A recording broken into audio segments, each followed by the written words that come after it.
Uh-oh, time to start. Gotta get a shirt on. Sorry, guys. Be with you in a moment. Had to pick out a shirt for tonight.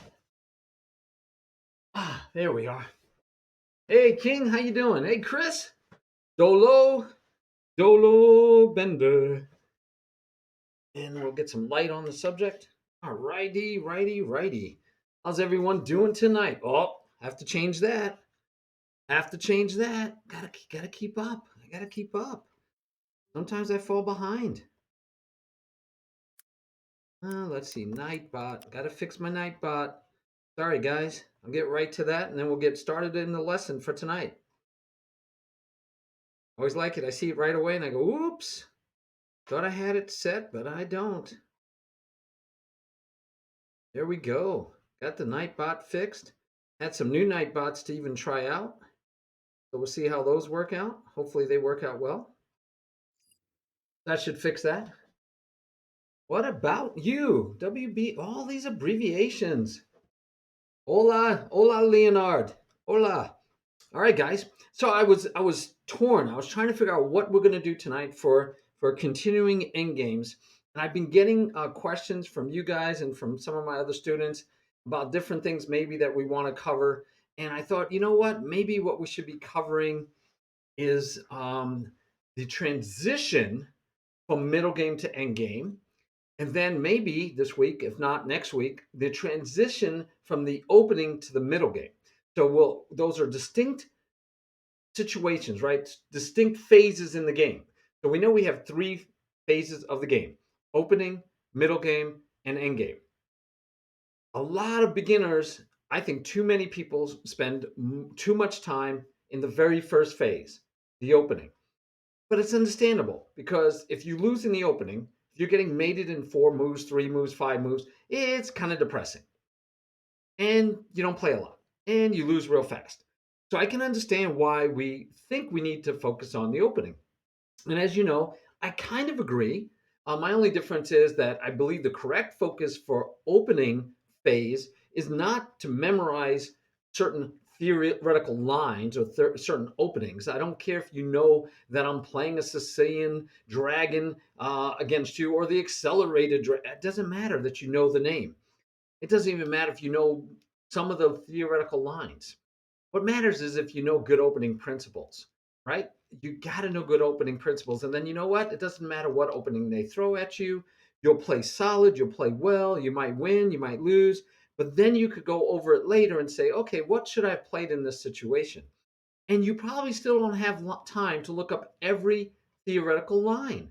And it's just a fact, right? I mean, if someone throws, so Sudakus, my good friend, and I remind me to tell you about the Mayhem tournament coming up.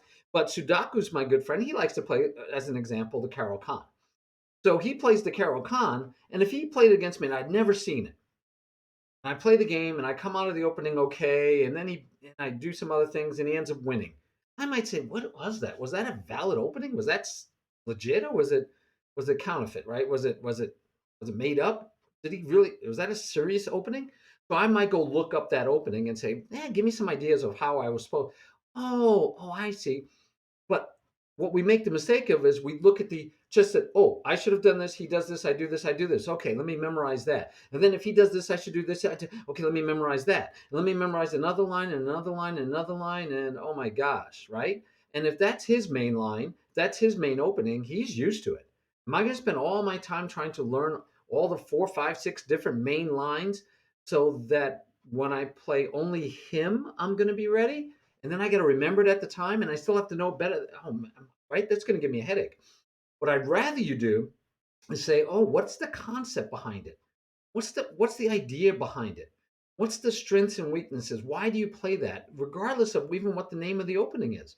Now, these are things you should be able to figure out what we call over the board, OTB, while you're playing.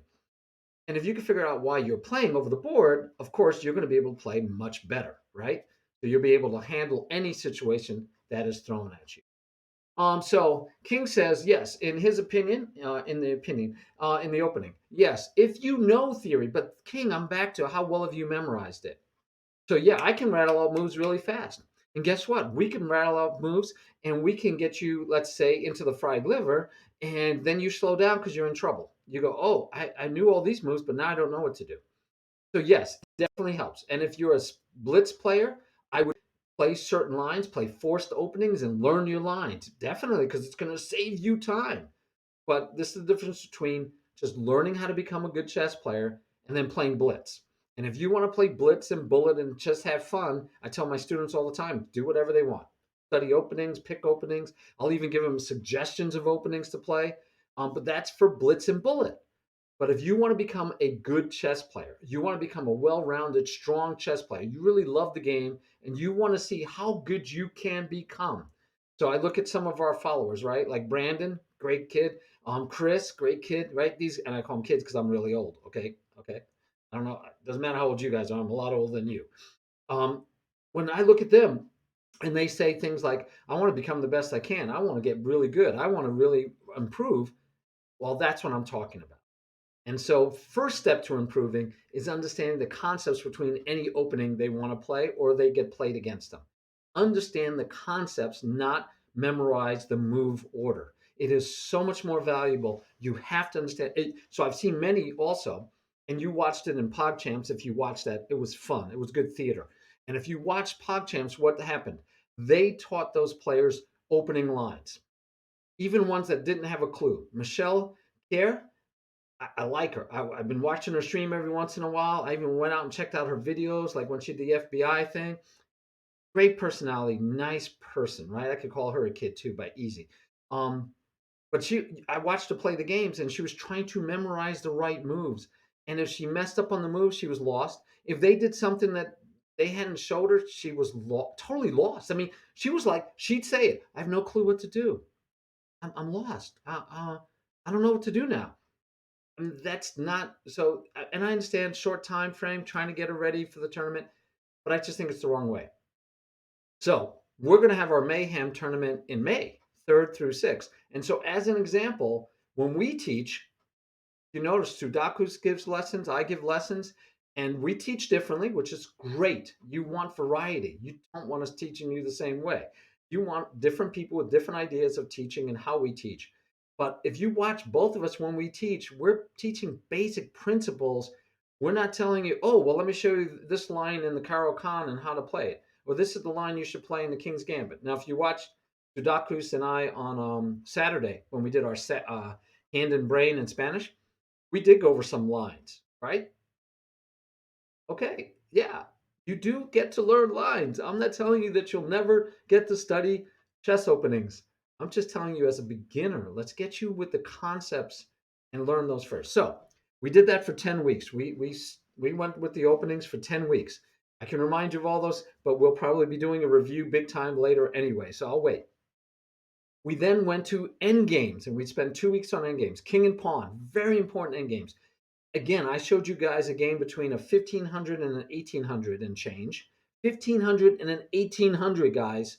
And the 1500 won because she understood the end game and didn't even have, and she made mistakes, but she still understood it better than the 1800. Better than the 1800. And so she blew him away in the end game. Easy win. Easy win. She got him to the end game. Easy win. Now, she also beat him in the middle game, the next game, with a great checkmate in the middle of the board. Great sacrifice. But we're not talking about that right now. We're talking about end games. So, yeah, you don't even have to be awesome at end games. A lot of these players get to be 1800. I have no clue how. Playing maybe a lot of just playing a lot of games online and knowing a lot of tricks and traps, or maybe being good at tactics, but they don't know end games, and it's scary to me because in real life, 1800s know their basic end games. At least I always did. So anyway, so we spend time on king and pawn, and we spend time on rook and kings and rooks and pawns. All right. Hey, greetings, Sudakus. Sudakus, let me just try this one out because I have no idea. I want to see if it works. I made up a new Nightbot thing, and I want to. Oh, look at that! Yes, look, and it got the string right. The period might mess it up though. So let me know. Somebody click on that just to see if it messes up. But anyway, I think I might have to take the period out. You're welcome. I wanted to check that out. I was playing with that. Oh, Dolo asked a question real quick. I've tried to play 30 minutes, time control. Very good. Oh, you did that today, no less. But I have some problems with playing too fast. Yes, I was addicted to 10-minute time control.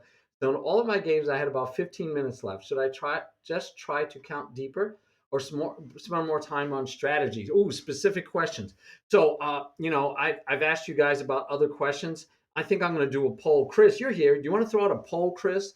And I want to find out if people want me to, not today, but in general, if they like it when I review games. If we have, maybe should we do a question and answer session where you guys ask questions and I take 5 to 10 minutes to answer every question you may have, and we'll just rotate through questions you have about chess. Again, I'm not an IM, right? I'm not an IM, so I have to go play in Sudaku's tournament sometime. He does those tournaments on Wednesdays. I am not an IM. I'm not. I'm not a grandmaster. I'm not a master. I have technically expert status in quick chess.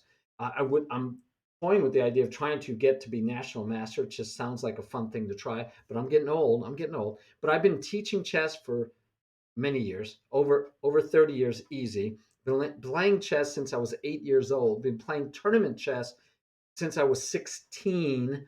So I've been playing chess and teaching chess and creating chess clubs.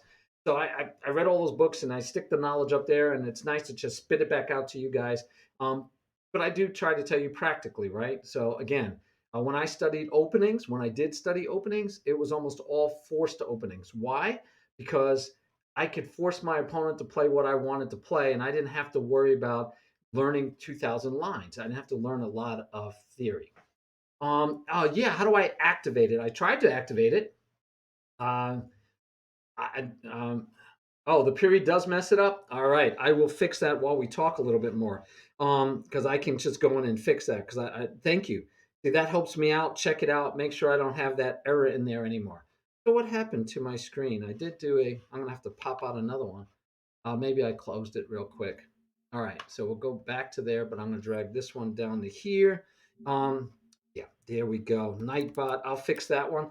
And yeah, I tried to do applause. Was another one I turned on. I thought I turned it on. Obviously it's showing it to you, right? Which is a good thing, by the way. But obviously I messed something up because it's not working the way it should. So I'm going to edit the SO and make sure there's no period after. Good. There's no period on that one. So that one should be okay. But the SOF, which is like shout out to my favorite, I just decided to make one. And yep, I threw a period at the end. Trying to be proper English sometimes messes up what you're doing. So let's save that. All right, that should fix it, guys. That should fix it. Now is it in here? No. Applause was an extension, and I did turn it on. So if it's not working, I'll play with it later and see if I can get it to work. Not a big deal, but something I was trying. So yeah, I'm curious. We could do review. Hey, creative minds. We can definitely do game reviews, right? Where you give me a game and I review it with you. We can do question and answer. I'm thinking maybe do that once a week. That might be nice. Uh, or just kind of mix it in once in a while, mix in a question and answer period. So we can even do one of those tonight and see how that goes. Anything else, Chris, you want to come up with? If you could think of anything else, that'd be fine too. But anyway, let's press on a little bit. I do have also a banner for our Mayhem tournament. So I'm going to get that up here so you guys can see that. We'll make a little commercial so you guys I can put it up when you're waiting instead of my normal wait screen, which looks like this. Instead, we will have it where it'll be something about the Mayhem tournament. So you guys can hopefully support that. We'll be doing lessons with all of the players, and then we'll go from there. So that's coming up. That's in May, week of May 3rd, and we're doing it during Sudaku's normal time frame. So it's 10 Central Standard Time, and it'll be 11 Eastern Standard Time. Thanks, Chris. I really appreciate it. Man, you're awesome. All right, so that's what we'll do for that. This Tuesday we have a big team battle. So battle royale, a lot of teams, four teams. And the nice thing about these battle royales is they're all players around your guys' levels. I got as high as 1,800, I think, is in there, down to beginners. And I have a lot of my students playing it. In fact, you'll see one of the teams is Chess Class Spring 2021. That is made up of my students. Now, my students aren't all weak. I mean, some of my students are pretty strong, but they're my students, real life students. And then we also have the 4 live stream team, which all of you are welcome to play on. So I'll put that down here. So if you want to join, so you can play in those tournaments, that's how you would join the team. And we also have in there the Niles Chess Club, which has won every one of the team battles. But again, everybody Toby, I think, is our highest rated player. And Toby's a new addition to the club in the last few months, maybe 3, 6 months. And the club has been around for 14 years. It's one of the rare clubs that I've been involved in where I started chess club and it actually has stayed not only existing, but in the exact same location for like 20 years. Same location. So that's been amazing at our library. And that's why it's called the Niles District Library Chess Club. But anyway, fun times. Team battle Tuesday night, 7 p.m. Eastern Standard Time. And I know Brandon says he's going to try and make it, but it's like midnight for him. So that's going to be tough. All right. Wednesday, I'm at 11 o'clock. I might join Sudakus's tournament if I can get it in during lunch. I'm going to probably be doing that just because you guys voted for that last Wednesday instead of doing game reviews. But we'll see. I still got to get your game reviews in. I'd like to, and maybe I'll do that Friday instead. Wednesday night, I'm having a rare Wednesday night broadcast, and it'll be with my brother, who love dearly, and we both learned chess. I was 8, he was 11 at the time, and we both learned chess from my dad. And my brother used to beat me, and my father beat both of us, and just beat us mercilessly. But my brother also beat me. He's 11 years old. He was better than me. He was older than me. He beat me all the time. And then, you know, we kind of went different ways, doing different things. We played sports together forever. But then, you know, he was older. He moved out soon. He went to college soon, all those stuff. And now we're back and we're both playing chess. We're both like revisiting. I never stopped. He did. So I'm going to have an adoption match with him on Wednesday. I'm going to see if I can adopt him. That's 10 games. I got to win every game. If he draws or wins, I fail to adopt him. But it would be like a life dream to be able to say I adopted my older brother. So that's what we're doing on Wednesday. We're going to see if I can succeed in an adoption match. All right. Wow, all of that, and we didn't even get started yet. So we're going to talk for this week and probably next week. Like I said, this week I'm thinking transitioning to the end game because we just finished talking end games, and I really think it's great to work backwards. Hey, thanks, Judakis. I think it's good to work backwards. If you understand the end game, I told you this before. If you understand the end game, when you start entering into that end game, you'll know how to position your pieces so that you can better be ready to win the game. Right? A lot of times, I know we get to the end game and we're surprised we're there. First of all, we're like, oh, all these pieces got traded. Well, how did that happen? Wow, I'm in the end game. Am I winning? Am I losing? What do I do now? And so our lessons on end games for the last 2 weeks, hopefully, will help you understand what do you do now. Now we have to take another step back and say, yeah, but how do I make sure I'm in a good position when I get there? Because I want to have a good position. I want to be winning. And if I'm not winning, I want to know how to come back, right? I need to know how to do that. So we worked on tactics when we talked to openings. And I know it blended right into the middle game. So we had tactics and opens and middle games. What we didn't really talk about too much was strategy. And that's on purpose because tactics are easier and more fun to learn.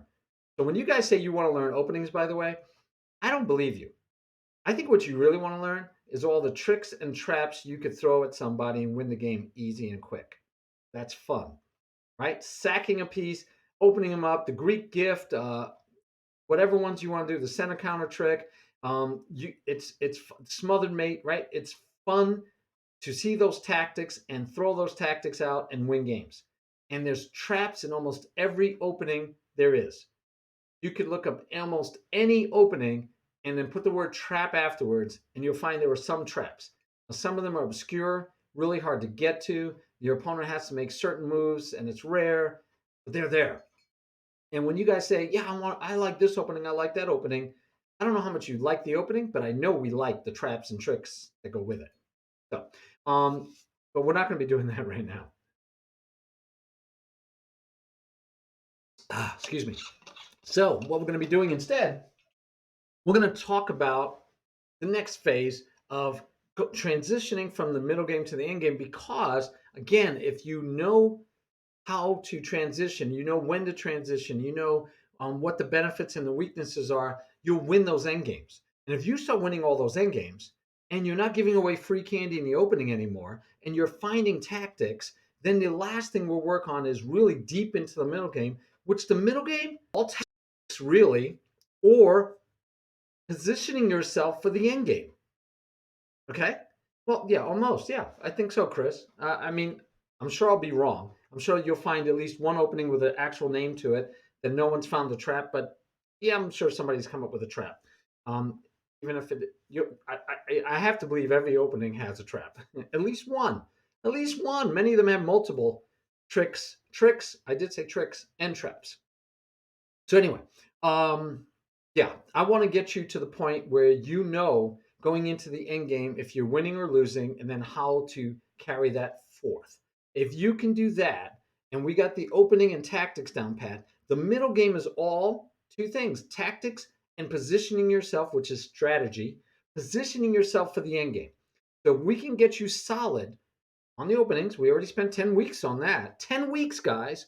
And now we only spent 2 weeks on the end game, so we probably owe some more time to that. But if we can get those two solid, the middle game is tactics, tactics, tactics. But outside of tactics, it's improving the position of your pieces. And I know you've heard that. I know you've heard that by many different streamers, teachers, IMs that tell you, oh, yeah, just better that piece and keep bettering your piece. And you're like, what does that mean? What does that mean? So we'll talk about that. Definitely talk about that. But the idea is to better your pieces for either a tactic or for the end game, to improve your position towards the end game. So again, it's important that we understand the end game. So this is a game. Um, it's a game from Joe Zarov. Now he sounds suspiciously to me like Adam Agamemnon or Adamantor, whatever his name is. He's a YouTube guy primarily. He streams also, pretty good. Sounds just like him to me. So it could be just a fellow countryman, could be somebody totally different. No, not Aman. No, it's Aga Agadamator. Big on YouTube. Really big on YouTube. All right. Sorry, King. That's a really long paragraph. Let me get started. I'll come back and read that in a second. So this is actually from his game, and the reason I want to show it to you, it's on YouTube. You could find it. It's a good one. It's about transitioning to end games. He had two games to show. I only grabbed this one, and I want to show it to you first. Yes, that's him. You got it, my Mystic Soda. You got it. Yeah, now they all got it. Okay. All right. You guys have better memories than me because you're younger. Stop rubbing it in. Teasing. All right. So one of the things he mentioned was that he's white in this game. And he said, he looked at it and he says, I'm ready to go to the end game. I should win this end game. And you would look at it and go, what are you talking about? You're in the middle game. I mean, this is hot and heavy. The guy just moved knight to here. That was the last move. What are you talking about? You're ready for the end game. He looked and he said, these pawns are all on black, which makes this bishop very sad. Okay. This bishop is happy, but this pawn is backward. So he says, because of this backward pawn and this sad bishop, he thought he could get to the endgame and win the endgame. Now, that's above you and me. Okay? I mean, I know this is a weakness. I know this is a weakness. And I know this is not a great bishop right now, but if this pawn ever gets out of here, he has, it's a bishop. It will or won't. It depends. It needs open lines. Yeah, I mean, this pawn is like needs a pawn to protect him eventually, maybe. But the game is up in the air as far as I could tell. I'm sorry, I'm not a genius. I'm looking at him saying, yeah, I'm not an IM. This game looks like it's up in the air. But then he's going to show us that this is what you do with.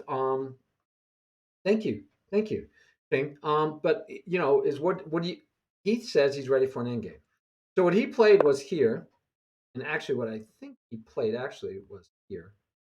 Did I have this wrong? I was thinking that maybe he played here, but let's just do it this way. It'll come out the same. But I think he actually played this knight because otherwise he would have given away this pawn. So I'm pretty positive he actually moved this knight first. Okay, my bad. But I don't want to redo all the.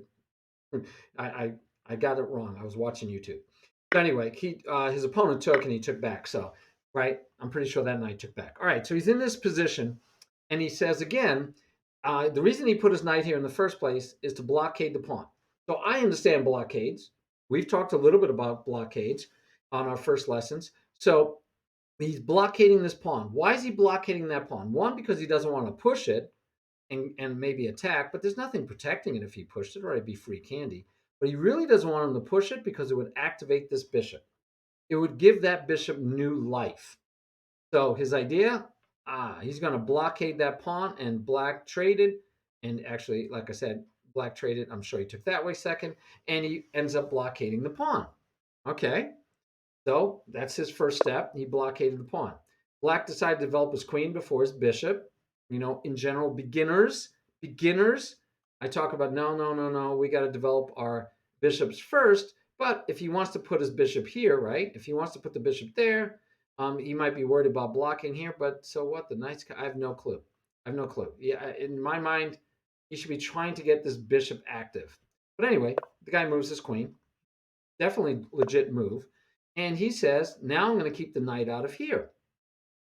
So now the knight can't get this nice little outpost, right? And even if he did, he could have chased him. But he's doing it preventive, right? We call that prophylaxis. And at the beginning of the game, some of you guys like to push your H and A pawn to prophylaxis to prophylactically keep the knight or the bishop off of this square, right? We want to try to keep people off of that square. And I tell you, as beginners, don't be doing that. Develop your pieces. If they put something there, then chase them. Only if you're in a certain opening where you go, I got to keep that bishop or knight from getting there, then fine. But I see too many beginners there. This is like their first two moves, right? I mean, maybe third or fourth move, but still way too early. They'll be doing this before there's any threat. I mean, why could fianchetto this bishop and they still push this pawn?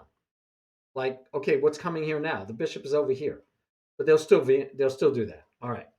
But anyway, pressing on. So he takes away that square, and black decides to get rid of his bishop. Which way should he take? The general rule is you take towards the center, but he wants to go to the endgame. He wants to trade off rooks. He wants to get this open file. So he's okay even taking this way because it's still disconnected. There was no pawn here to connect to. If there was a pawn already, or I mean a pawn still on the e file, he might have taken this way because then he would have had one big pawn island. But he's going to have 2 pawn islands no matter what. So he decided he'll take this way. His opponent developed the bishop. Why not take the knight? Why not take the knight? Mystic, what are you talking about?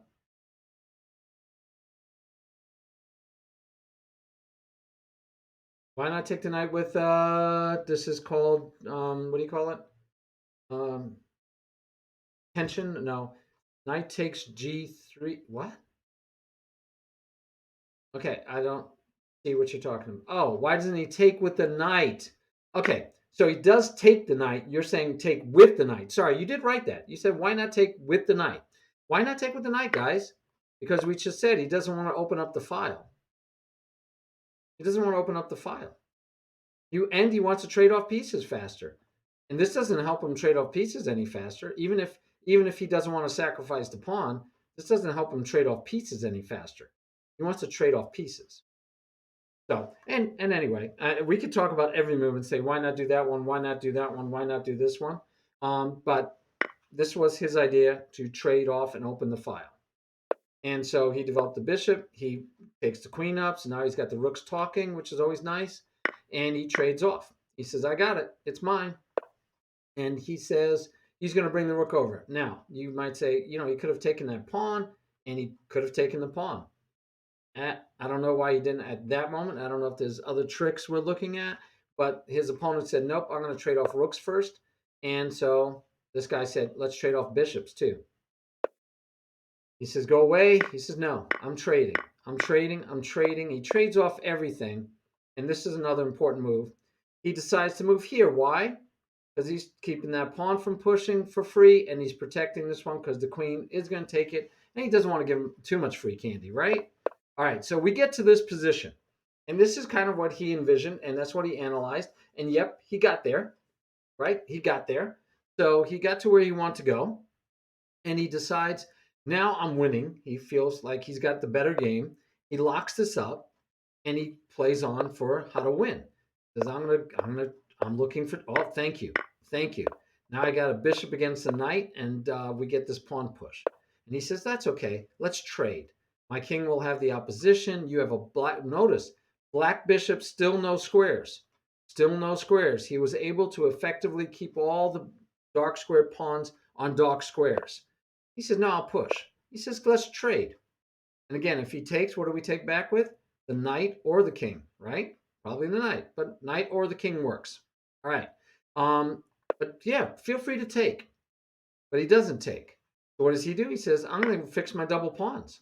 I no longer have double pawns. Now, does he push this pawn and lock it in? No. He wants him to push. If he ever pushes his pawn, he can't protect it. If he ever pushes this pawn, he can't protect it because it'll be on white. So if you notice, all of white's pawns are on white. Now we've talked about this before. If you have an opponent with a bishop, you put your pawns on the same color as the bishop of your opponent to restrict their movement. The other option, though, is if you can lock their own pawns on the same color as your opponent and the bishop is behind it, yeah, that's right. Now he has no targets and his own pawns are in his way. So rules are made to be broken, but rules more importantly, are meant to be understood. Or since the modern ancient remembered that I noticed that I was quoting from a pirate movie, I will tell you that they're not really rules. It's more like a set of guidelines. So yeah, just guidelines. You need to know when to apply them and when not. So here he does this, and it looks like, wait, he's giving away a free pawn. He gave me a target. All of his pawns, and he even said so, all of his pawns are on white except for this one, because he wants to make it so that the bishop has no targets, but he just gave him a target. Why would he give him a target, guys? Why in the world would he make this move? And it's a very important move to his game. It is one of the moves that win. Why is he making that move? D6? Yeah, D6 is going to be at risk. So he's got to bring the king over. Okay, he can't go here. And protect this pawn, and then he could get the bishop here to attack, right? So why in the world? Yeah, you're totally right. You're totally right. The bishop cannot go anytime soon. The king has to get over here. But yeah, right? Because he would trade this pawn. So why would this even come to mind? Because it looks like what you're saying, and what you were correct, by the way, King, is that, yeah, well, if you take it, I'll take you and I get this pawn too. But is that the way we think? That I'm going to throw it out here because we hope he'll go take it. We'll get this pawn and then we get this pawn because there's no way to stop us, or what? I mean, is that really what we were thinking? Here's why. This is a backward pawn. This says that pawn will always be backwards now. You can't push the pawn without losing it. You can't push the pawn without losing it.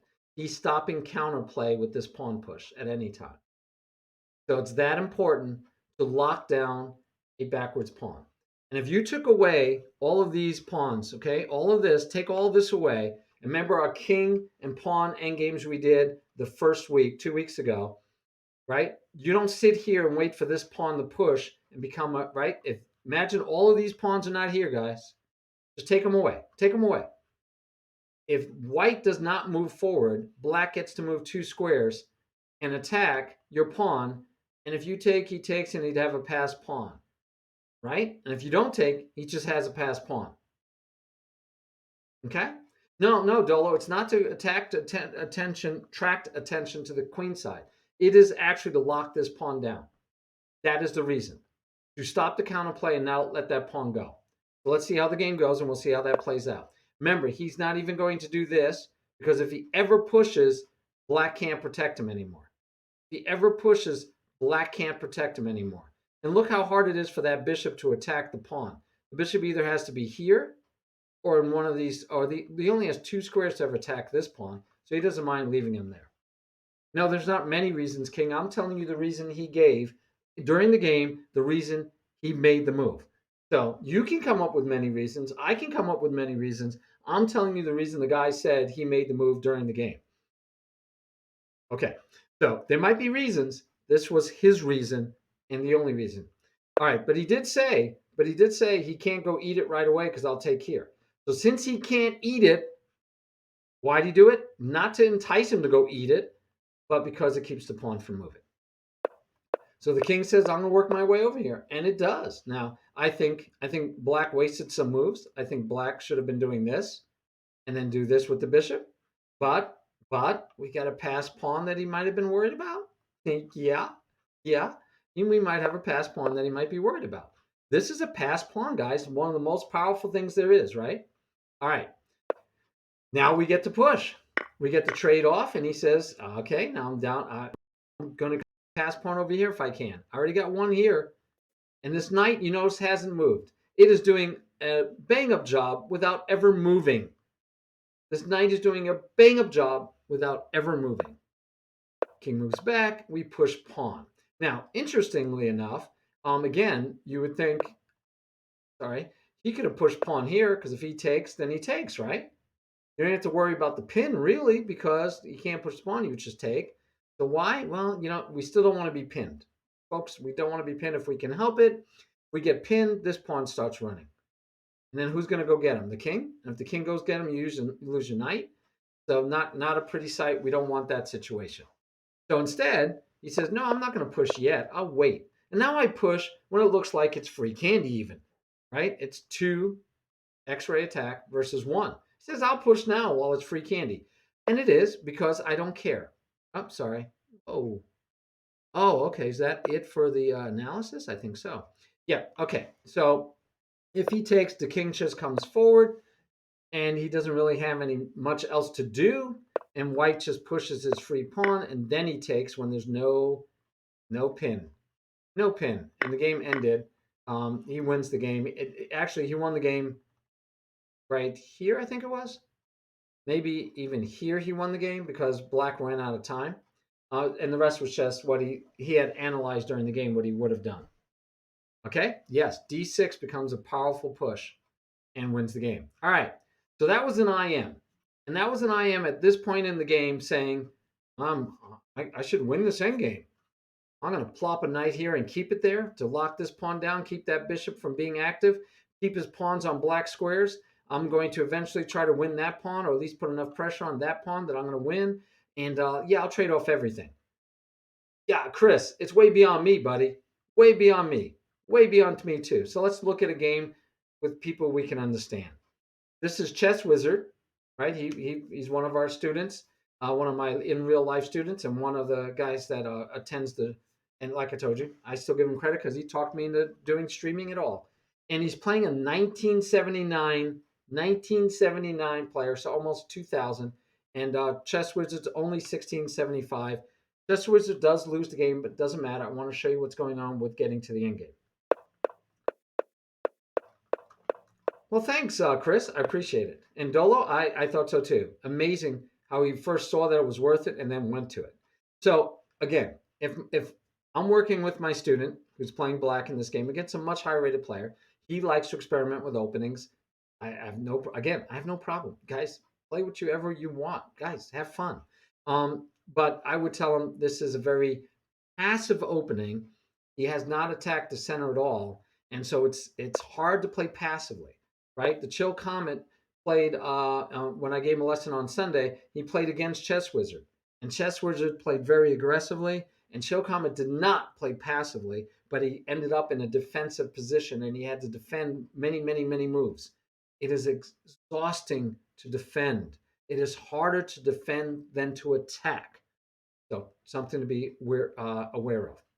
But he does hit the center actually before white. Before white. So no complaints anymore, right? We got opposite dueling fianchetto bishops. We got 3 pieces developed. We have 3 pieces developed. It's an equal game, guys. And white wins this game, but white is not, in my mind, playing awesome moves.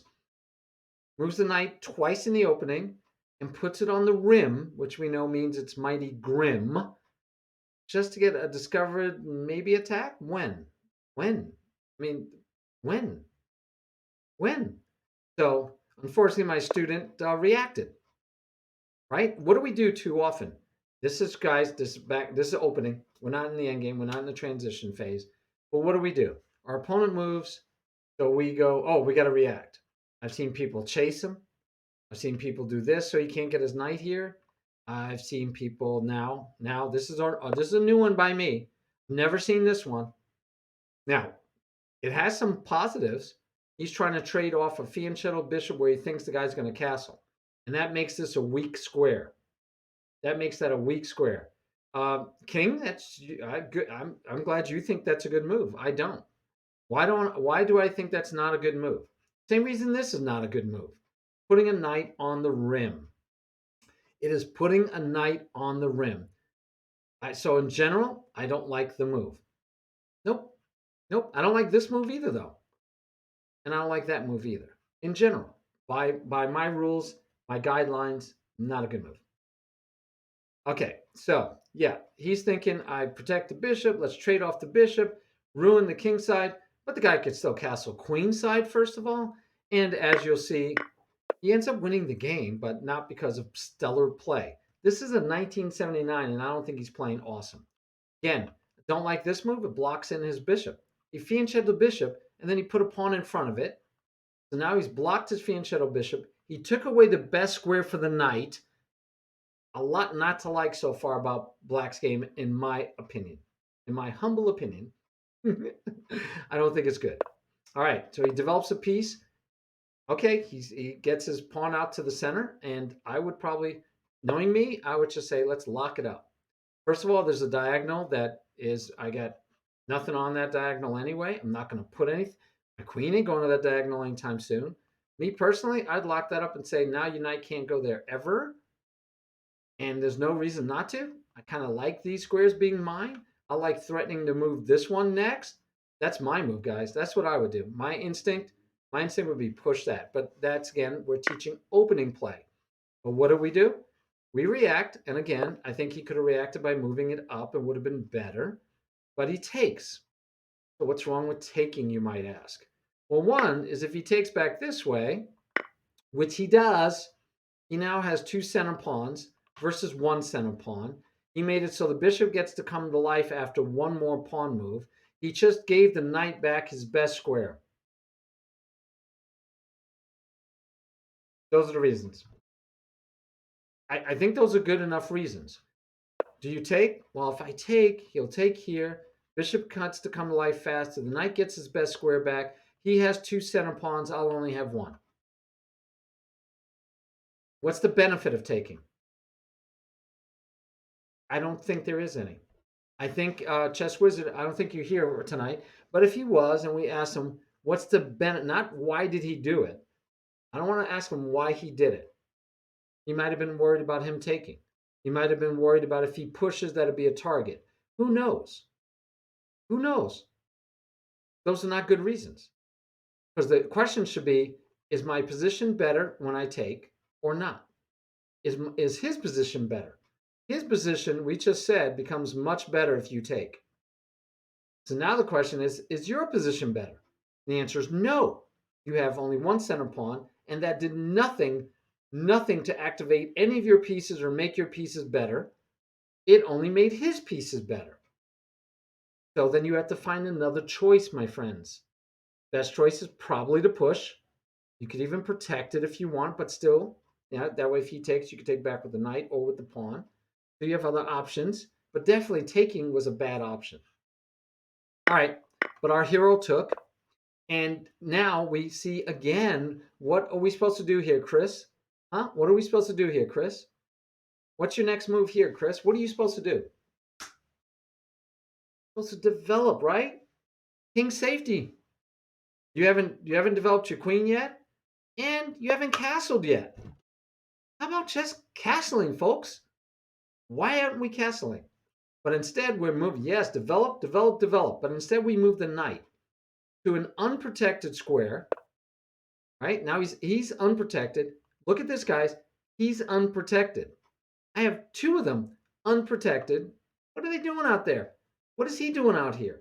I need to develop my pieces. So I'm not happy. And the king, if I castle, needs to have a minor piece hanging around. So I just took the minor piece that's supposed to defend my king and I moved him. Why? Probably all for this. All for this trick. I'm threatening to win a pawn, guys. This is a 1979 he's playing. He's not 1800. Maybe you understand that joke. But anyway, he's not an 1800. He's not gonna miss the fact that you're threatening to win a pawn over here and have your queen and knight honing down on his king.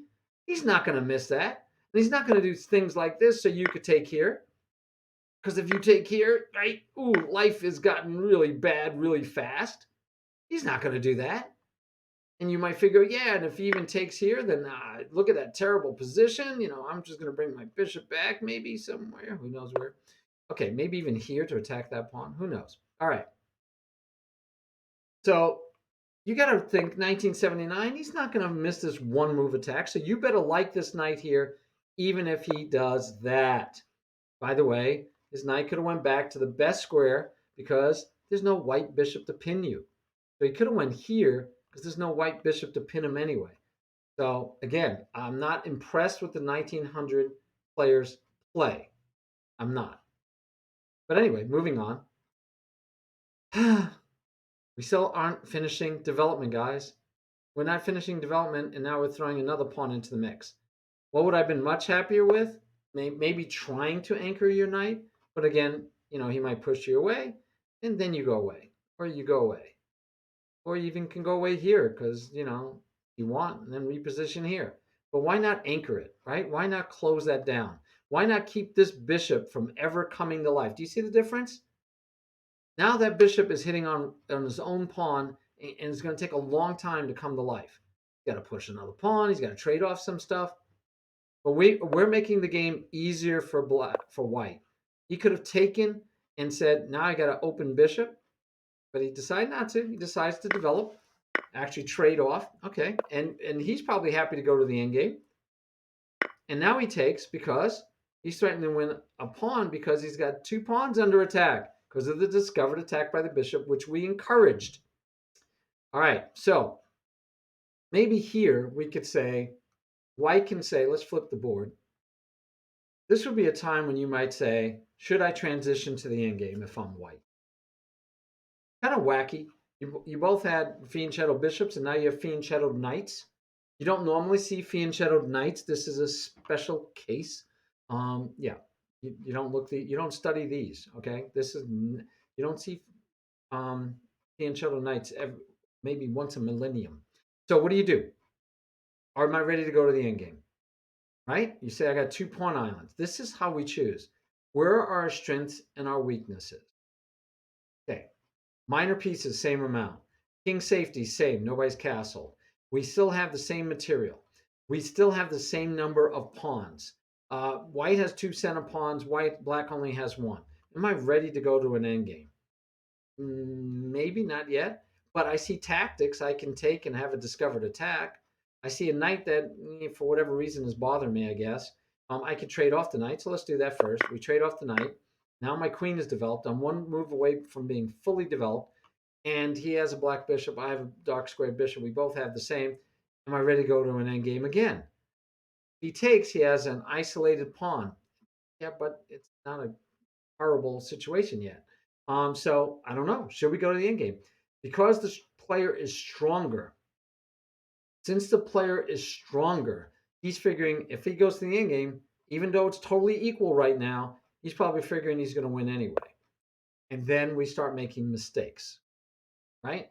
We missed the fact that this pawn is going to be hanging, so we're giving away free candy. But we made a mistake when we pushed it.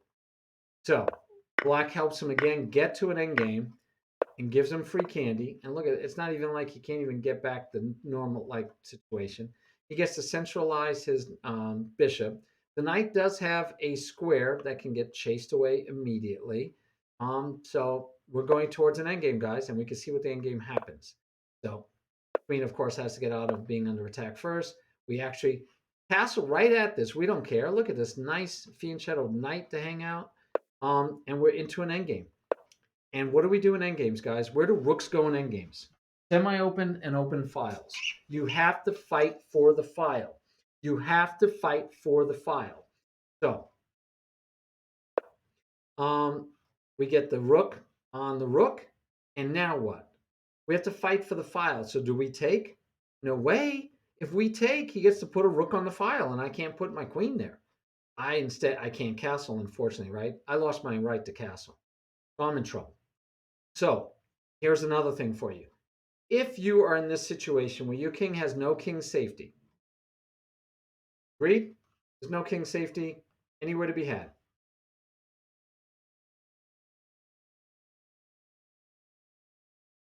Sorry, guys. I am extra thirsty tonight. When you have no king safety to be had, we want to trade off those queens. And unfortunately, there's not even a way to do that easily. We want to trade off those queens. If we could trade off those queens, the game becomes really good for the king to stay in the center. My brothers asked me, when do I activate the king? In the end game, right? In game, you can act.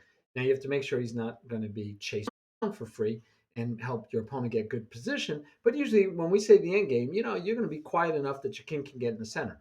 Unfortunately, we're still in a middle game episode where you got things like free candy that he just missed.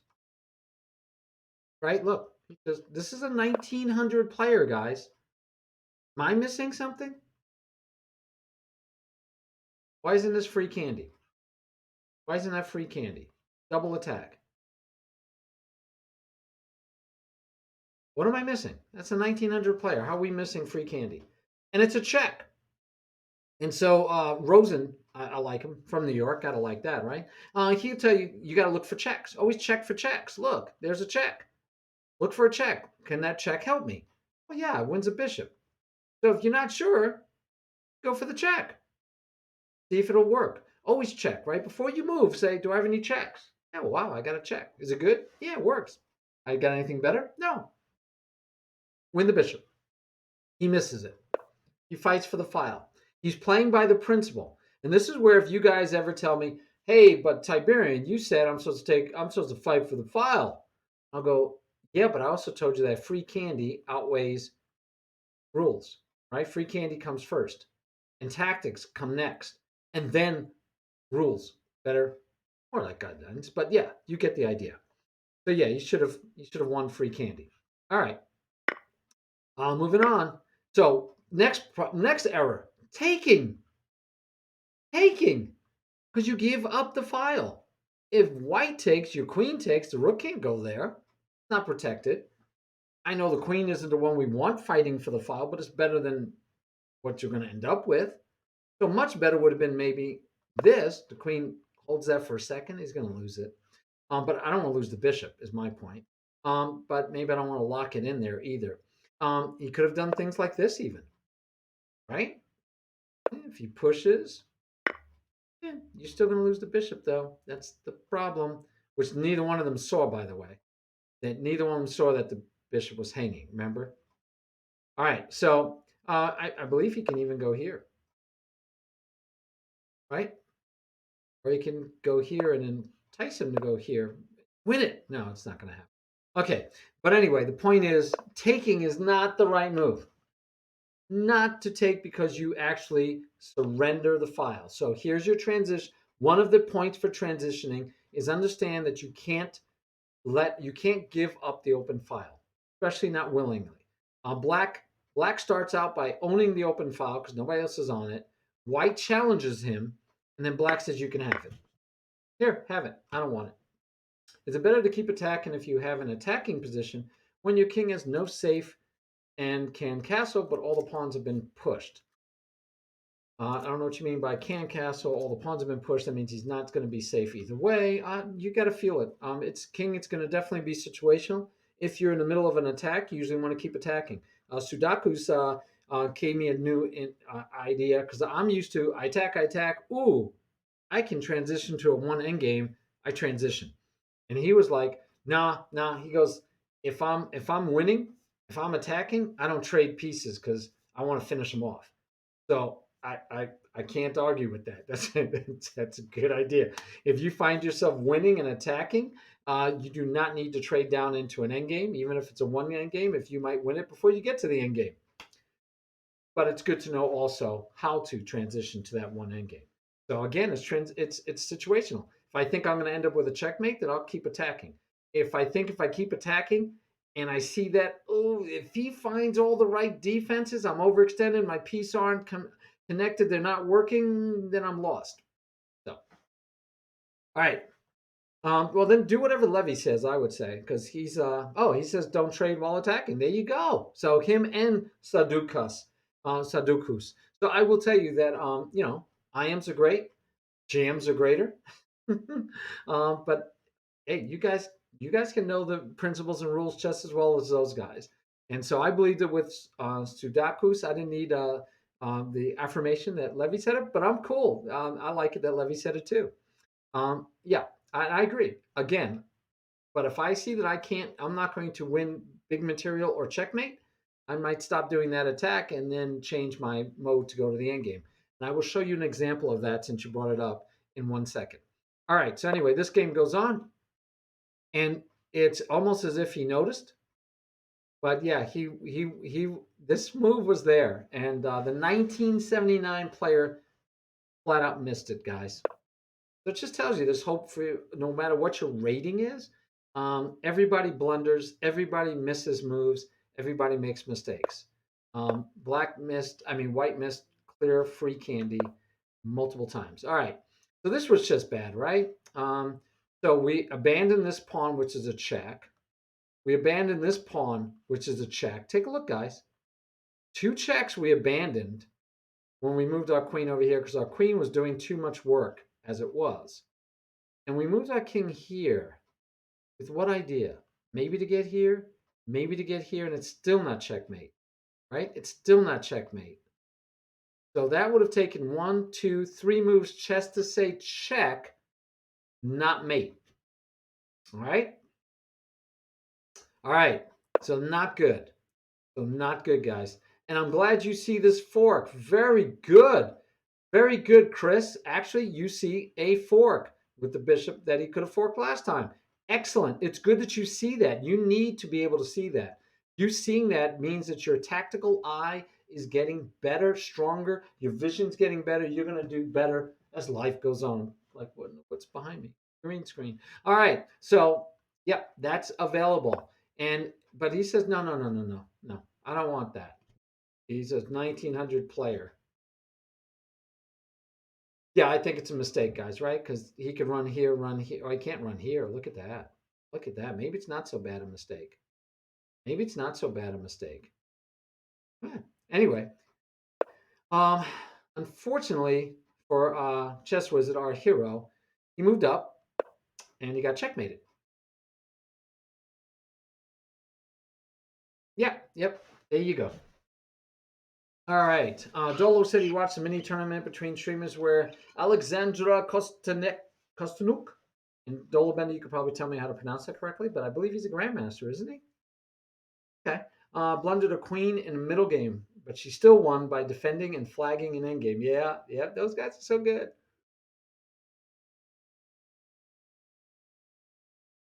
Yeah, King, I don't blame you. I think I would have taken the shore.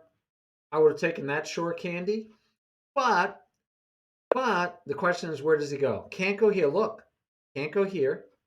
Check, check. Those two squares are gone. That square is gone. Oh boy, where does he have? Where does he go? So maybe this is good. Maybe he looked it over because where does he go? He can go here, here, here, or here. And if he goes to the back row, right, he's checkmated. Well, no, I'm sorry. I'm sorry. That's totally incorrect. He gets checked here. If the queen comes, we just take it. So now he has to come back to here or here or here. And then we could get this check, or with the queen, we start squeezing him. But I personally like the rook because now he's down to, yeah, that's his only legal square. Liking this so far. I got to find the right moves. But I'm thinking I can even drop the rook and have a discover check. My point is, you start smelling checkmate, right? You start smelling checkmate. So instead of taking the pawn, I can see this move as being valid. And it worked out for him too because you just had to keep checking him. I mean, yeah, you can win the bishop, but just keep checking him. You might find checkmate, and he did.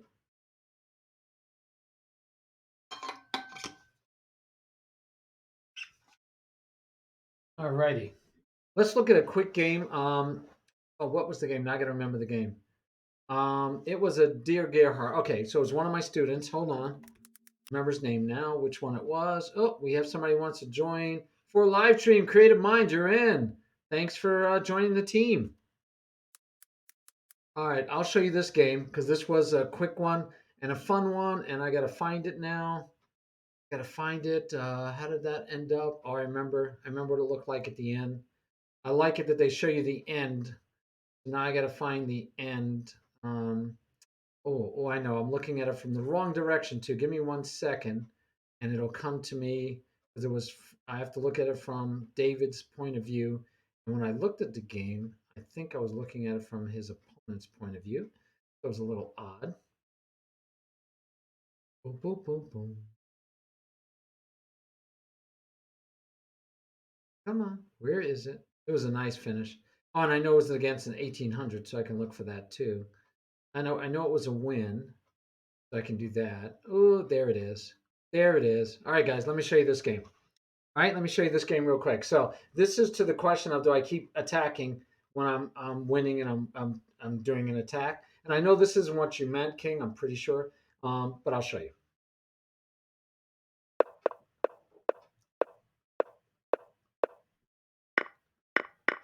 Okay, so my poor student starts giving away candy pretty soon. And so right now he's got two bishops against the knight and a bishop. It's still equal. Queen's out early. We got this nice alignment thing going on here. And he says, I'm going to attack you, queen. Fair enough. He says, I'll take the free candy. Tries to chase the knight. He says, I got another rook. Check. Moves his king. I got another rook. Takes everything. He says, I got your rook, I got your rook, I got your other rook, I'll take your knight, I'll take a pawn. Probably should have taken this one, right? By the way, this is an 18, this is 1713. 1713 versus my 1379 student. If he had taken here, black might have went here and the game would have went on. But he makes the mistake of taking this way. Game over, guys. Black wins. Game's over. It's beautiful. The game is over. Forced win. Forced win, right? Yeah, and White just kept taking. White took too much and didn't take this one. Should have taken this one, but then he probably didn't want to even. That wouldn't even have been a good trade because then he could have taken this one. White should have just kept taking everything, everything. But White took this pawn. One mistake, and he's checkmated. Game over.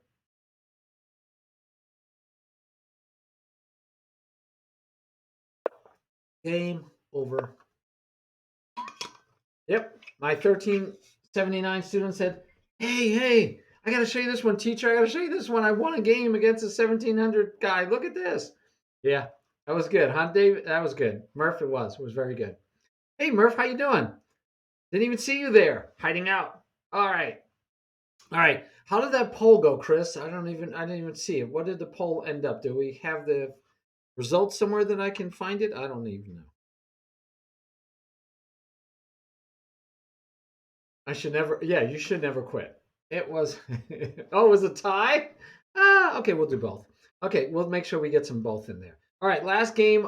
Flavio. I don't know if you're on stream right now, but I thought we'd look at a Flavio game, and he's playing a game. And let's see. I think Flavio won this game. So sometimes we look at losses, sometimes we look at wins, but we're looking for the end game. So we're going to keep going and see what happens when we transition to an end game. So right now I see bad concepts, right, on both. Doesn't mean they're bad moves, guys. Doesn't mean it's bad moves. What we're talking about is the principles. And the principle is we've moved that knight twice, but look at White. White is Flavio's making me proud. He's castled. He has three pieces developed, even though the queen is one of them because he wants to castle that side. The bishop is ready to go, and he only has the knight to go, and he's got two pieces left to develop while Black has all of these to go. Black is way behind on development, way behind on development, and it's okay doing this because Black is way behind on development. So there's no reason that you can't do that. Now, I might, if I was working with Flavio, I might say, well, why do this? I mean, if he takes, you're going to take back with the queen, right? So why not develop the knight? Or why not develop the bishop? Knight's not attacking anything different than you care about anyway. I would have developed the bishop. I would have gotten another piece out and said, "You're about to lose, black. What you got? Show me what you got, buddy, because the game is almost over already. I've got one piece left to develop, and I'm ready to just storm at you. Oh, the world's coming down around your head, and you're going down for the count." I would have developed a piece. But that's my general rules, right? Develop, develop, develop. But here we go. So he chases the knight and he takes, and now this pawn is where my knight should be, and I don't have my bishop developed. Do you see what I'm saying, guys? This all it did was get this here, and I gave back the move to black. I gave back the move to black, and I have a pawn here. While if I'd done this, now it's black's move, but I have a piece to the other one have a piece, and it's black. Okay, black castles, and white develops his knight to here. What don't I like? That bishop still isn't developed, guys. This is such a juicy diagonal for that bishop.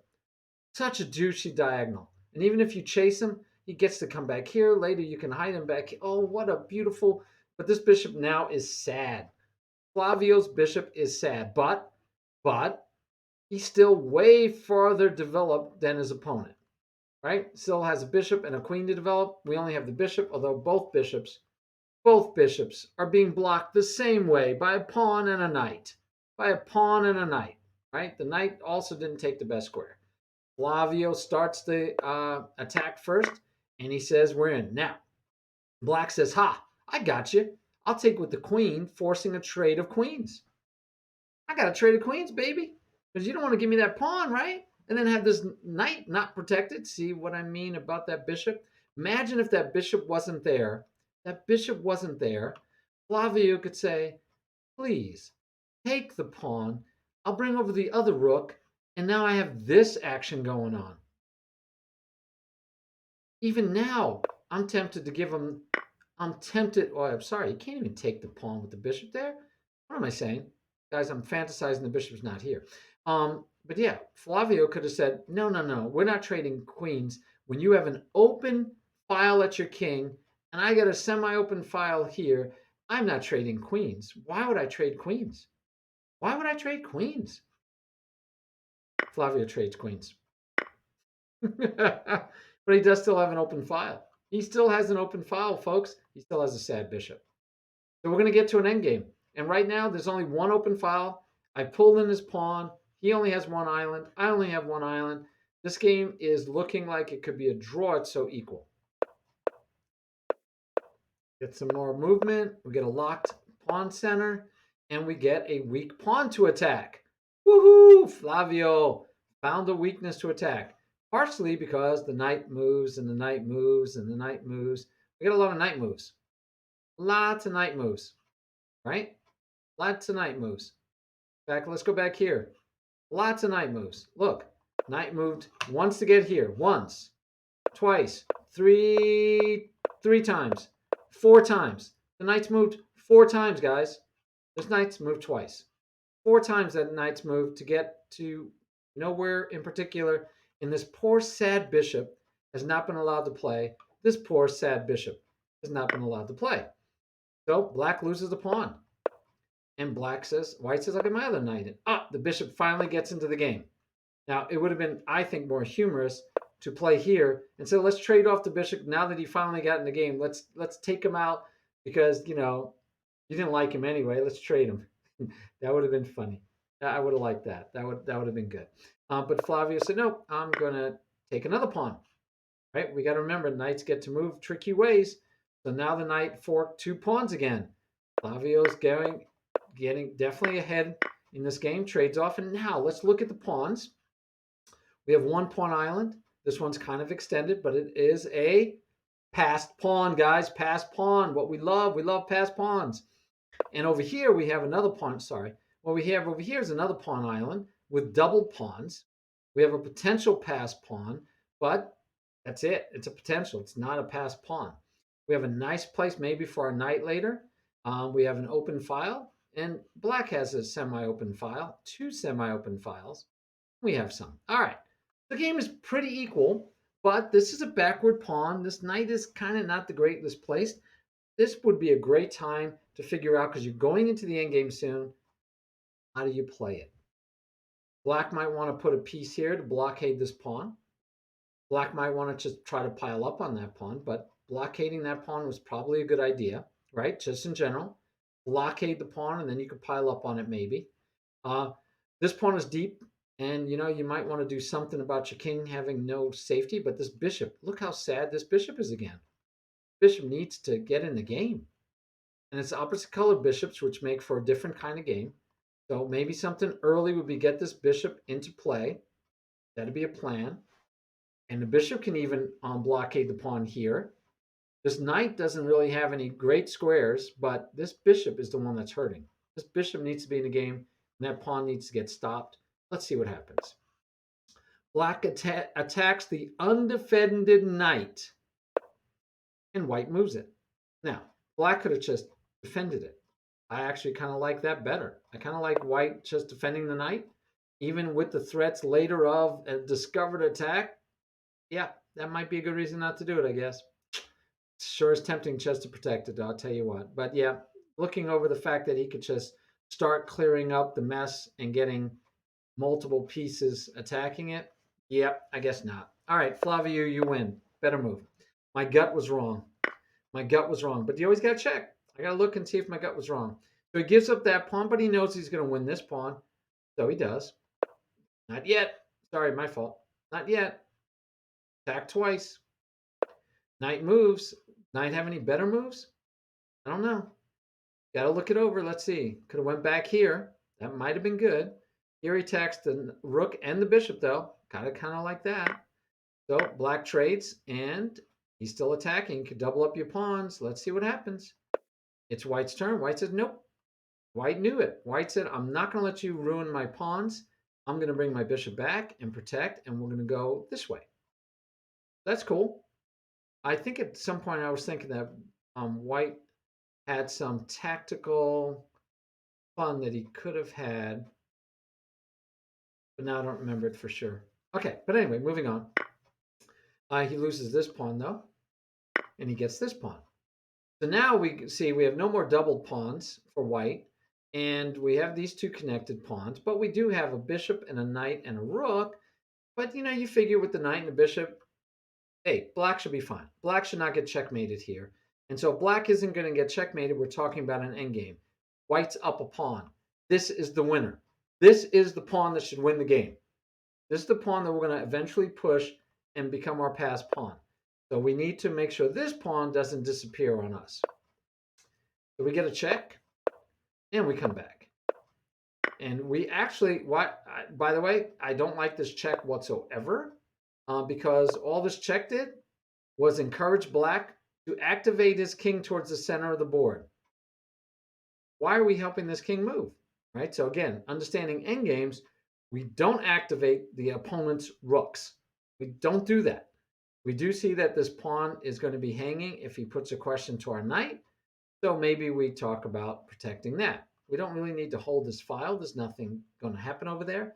These files are much more important, and getting our rook behind that pawn might be a good thing. But anyway, we get this, and the knight moves out, and we're still dropping this pawn. And I'm sorry, but at this moment, I'm missing the compensation. So we do drop the pawn. We attack the bishop. Okay. And so this may not be the best way to go, guys. Right? I mean, you've got back a pawn. You've got now two pawns against one over here. I don't know about dropping this way to protect it.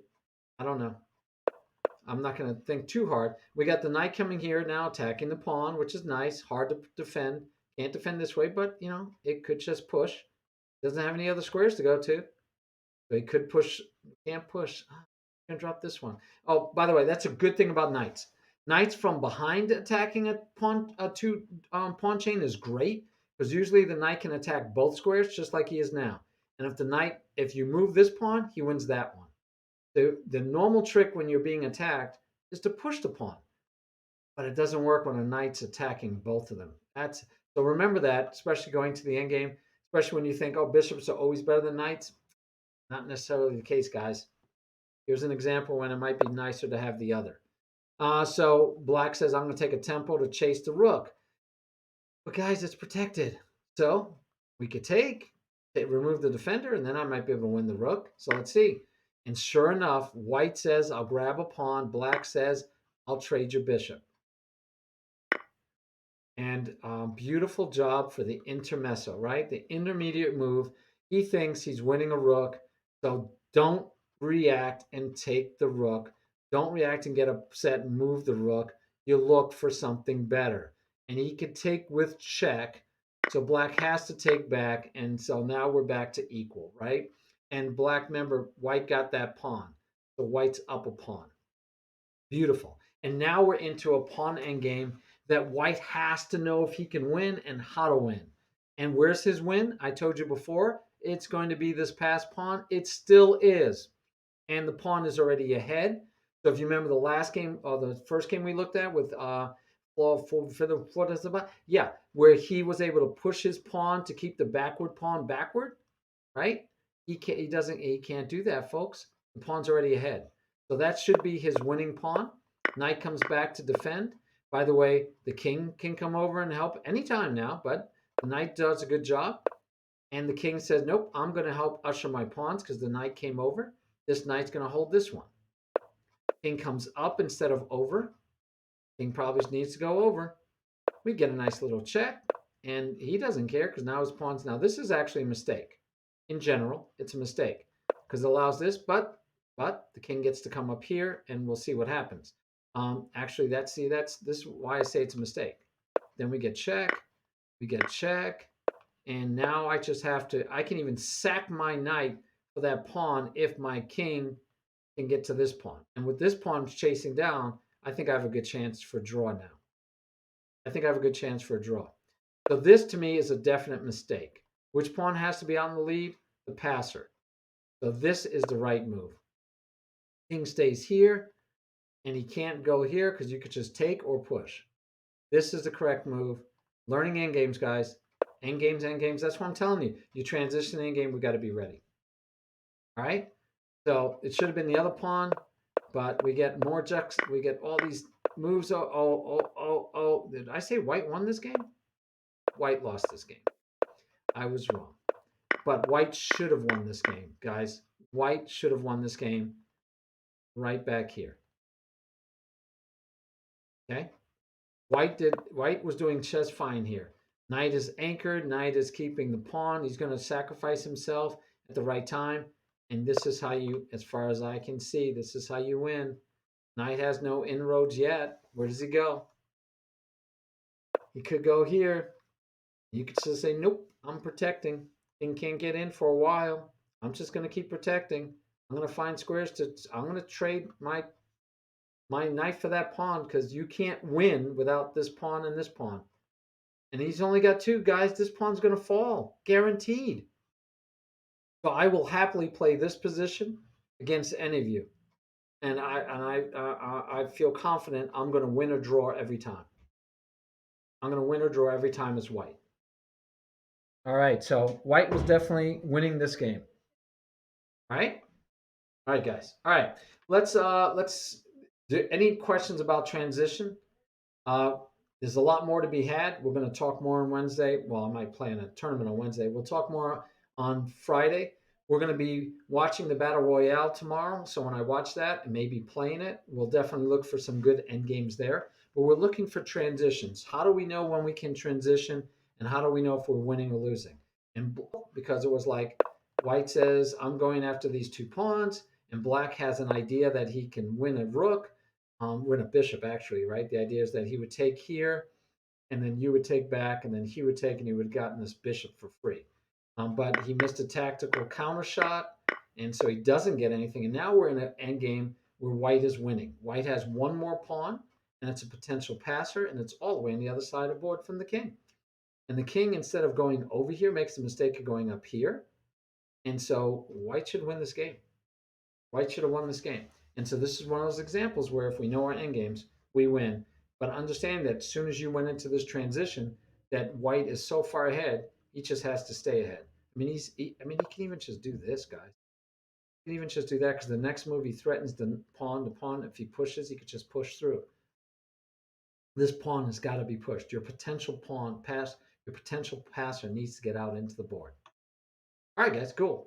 You guys want to play arena tournament, and then I'll have some games hopefully to go over for end games. You guys want to do that? Why don't you check for me, Chris, and see if they want to play 5-5, 5-0, 5-3, maybe some of those. And I will set up the tournament. See what you guys want to do, and I will set you up a tournament.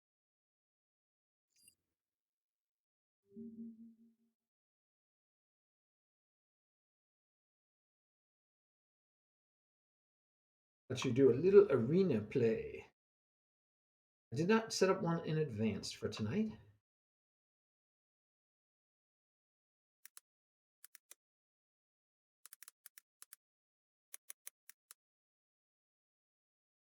Transition was like.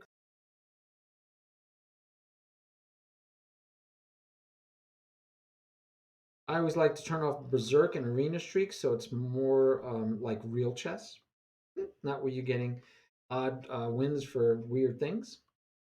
And let's see what you guys end up with wanting. I figure we're going to start with 5 minutes, or it's just a second question on the increments that you guys prefer. Let's see. So far, it's a 2 out of none. 2 versus none. Say 5 plus 5. So it looks like it's going to be a 5 plus 5. Any other takers? Any other takers? Like to hopefully get you guys playing. If I have to play, I will, but I'd much rather let you guys play. Hey, Big Herb Gaming. How's it going? And that is totally true.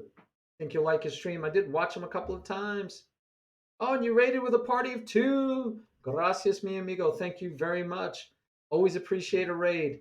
Raids make us feel good because that means that you had faith, that you thought we were good enough to pass some of your viewers on to us as would get something. We just did a lesson on transitioning from middle game to end game. We're going to spend more time on because there's a lot to be talked about there. But now we're going to have a little tournament so you could play in the tournament. All you have to do is be a member of the team. And so here's the instructions for joining the team. So please join the team. I will accept you right away. And then you can play in this tournament, which will start in about 2 minutes. So, okay, we're at 100% for 5 plus 5. So I know the vote isn't over yet, but I'm going to assume it's going to be 5 plus 5. And I'll make it start in 2 minutes. So if that changes before 2 minutes are up, I can always go in and change that. So it is live now, guys. So you could join the tournament. I can still change the time if I need to. But it's a 5 plus 5. So you'll join that. That'd be awesome. More the merrier. We like to have as many people playing in it as possible. Again, I get to use it for study on Wednesday, so we could go over end games and play and all that. So you will not only be able to play for fun and see who wins, but you will also be able to help me for my Wednesday stream, have examples to go over games, and I will review your games. So if you get to play and then you want to go see that, come on over and you'll get to see me review your games likely on Wednesday. I don't always get to review them all. Right now, it looks like it'll be a match between me and Chris only. So yep, 5 plus 5 did win. So if you guys would go ahead and join up on the tournament, that it would be great. We have 1 minute before kickoff. You can join the tournaments late, but you know it's always nice to start off. And Chris doesn't want to play me. I don't think he does. I think he wants to play you guys. So hopefully you'll join us in the tournament. I will hope that. All right, Dolo. Good. Join up, Dolo. Don't see you yet, but please join up. I'm not going to withdraw until we get a second person because I don't want Chris to be the only one. That's just wrong. So, yep, join us and play, have some fun. And again, you'll be helping me out because I'll use your games. Hey, Brandon, do you have time to join us for a quick 5 plus 5? Play a couple of games. Join the tournament. It's out there, my man. It's out there. In fact, I'll send out a quick message. 10, 9, 8, 7, 6, 5, 4, 3, 2, 1, All right, I 0. guess I'll play one round. All right, Dolo, I get to play you, my friend. We'll play one round. We need more people to join. It's 5 plus 5, looking for an end game. Let's see if I can get to an end game.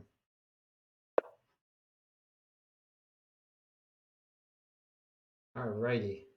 Trying to play by the principles, always. Always like to eat my own cooking, and in this case, it means playing by the principles. We're going to go outside of the principles just a wee bit in honor of Sudakus, who I know is busy, so he can't really play, although he might be listening in. Oh, wow. I didn't even know that could happen. That's not cool. Sorry to hear that, Brandon. So you gotta, yep, let me put you in the tournament. There you go. Gotcha. You're in now. Sorry about that. That's terrible.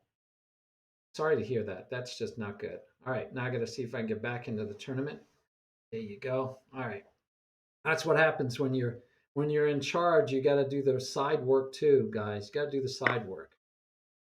So you're in there. Oh, Sudakus, I figured you wouldn't be able to play, but good, good. Oh, okay. Nope, we can allow that message.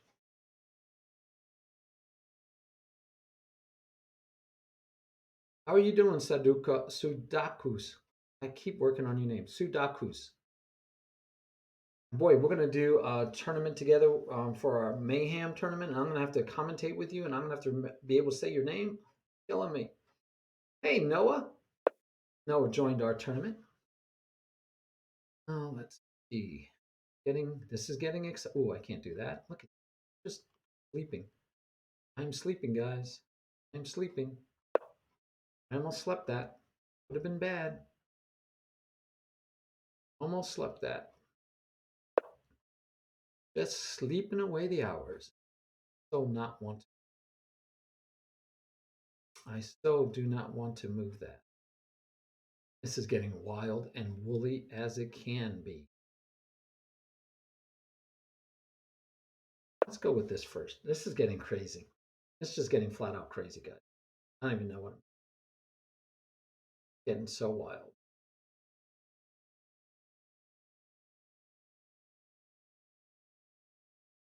Wow, this is a fun one. All right. I don't know if we'll get to an end game. This game looks like somebody's gonna get killed in it in the middle. Does not look like in future end game play. Just my gut. Man. Whoa.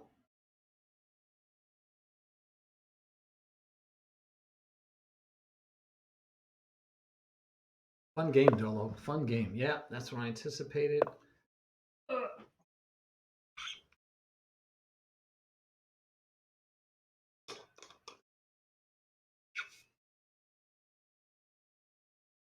So maybe you had to change your password, Brandon, or something. That's just lousy though when that kind of thing happens. Never cool.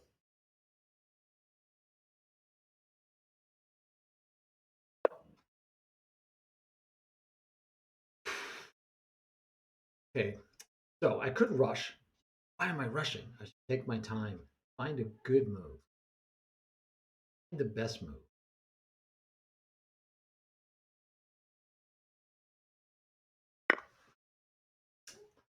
Don't know if it's the best move.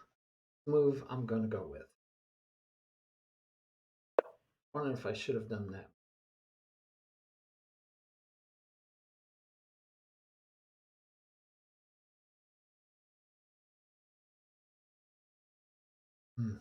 Still complicated.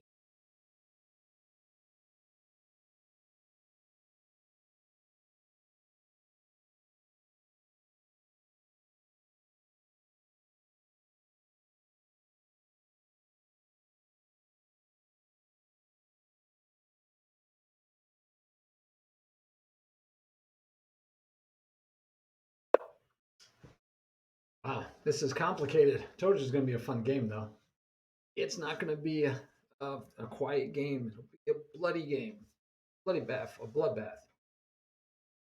Oh no, my rook.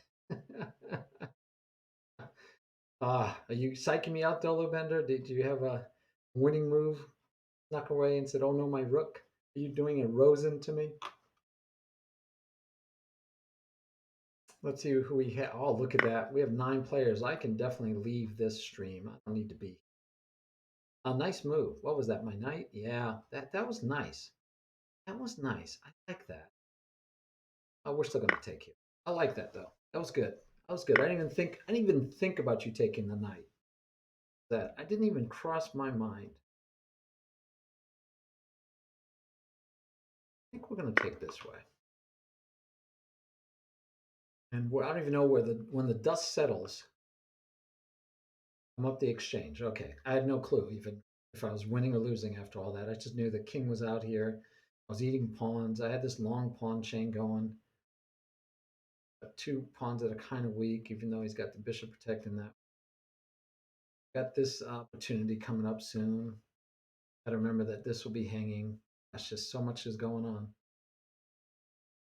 So much is still going on. Which is gonna throw that in a good measure. Not even gonna think about it. Even though this is in trouble. We're not even gonna think about it.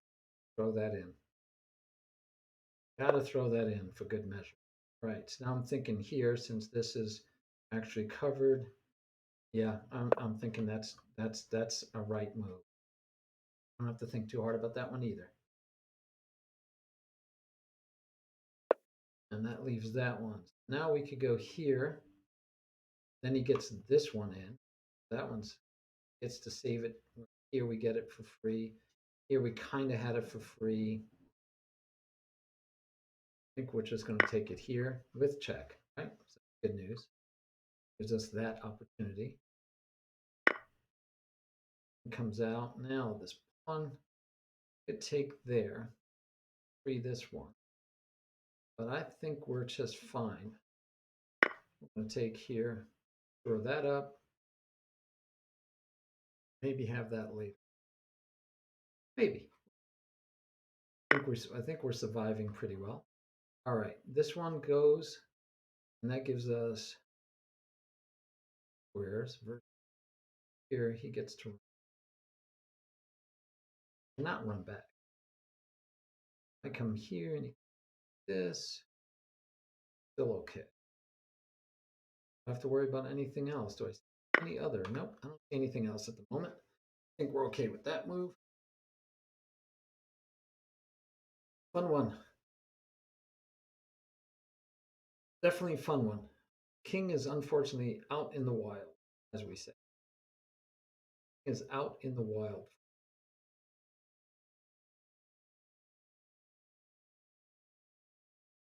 This gives us this, which would be, yep. And that one is called, I think, a dovetail. There's know all the names of different maneuvers. Okay, that keeps that from happening. But now, see, I can go here and it still does the same thing. So that's still a dovetail mate. Bishop takes away that one. Oh, sweet. Good game. Good game. All right, I'm going to pause out. We have an odd number, which means that I was making it odd. So now it's an even number, and there won't be any waiting for everybody else. I'll bounce out, and that's nice. Let's see, that makes our highest rated Sudakus with a question mark. Noah, one of my students. So, yep, you guys are all like bunched right there between 14 and 1600. Perfect grouping. So we'll just leave it at that. Ooh, look at this. Sadokus and Flavio. Ooh, King, join up, join up. You'll still be fine. I mean, it's not fair. It's not that it's not fair. It's just, I mean, it's better, more equally matched with me out of the way. Oh, this was interesting. Why did Flavio do that? Go back and move. Yeah. Covered attack, but yeah, I think maybe that was a miscalculation. And he had a lot of time. Flavio was a pretty good player, so I'm wondering he must have just missed something. Oh, good. What are you playing? Are you playing in the tournament, King? I take it you're playing in the tournament. Let's see. I can go back to the tournament. Let's see if King is in the tournament. No, you're not in the tournament, King. So I don't know, my friend. What you have to do here, I'll show you on the screen. It'll be easier than me sending you the link. Or I guess I could send you the link too. But if you just go to Teams, okay, and then you go to My Teams, it's not already there. You go to My Teams, and then you go for live stream. Then you'll see under tournaments, Iberians Tourney 60 Area 64, and you could go play in it. But also, should be able to send you the link. Actually, I'll even put it in here because you still have to be part of the team. But anybody wants to join the team, all you have to do is join. Let's see. What do I have? I do have to remind you guys, but this is a whole week away, so I usually don't do that. Tell you about that one right away. But there's that. That is coming up. Go back and look at some games going on. Let's see. Oh, we're watching games live. Oh, yes. Let's look. We were watching Dola. Oh, let's go watch Dola Bender playing Siberian. Another one of my in life students. All right, good. You're in. Awesome, awesome. So another tournament going there. Let's see. I wanted to see. Oh yeah, that's what I want to do. Oh, look at this. Board is clearing up pretty quick. Still got an attack on. I didn't. No, oh, can't do that. Can't do that. Look at that. End. All right, that explains why he didn't push the pawn to chase him away. That's a weakness.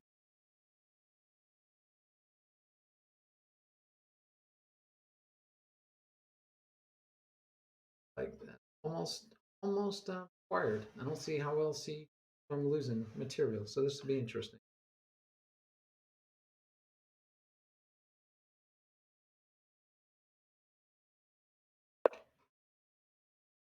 Okay. Oh, Chris, I also have a exclamation SO that you can use, and then an SOF. So I have both, Chris, both.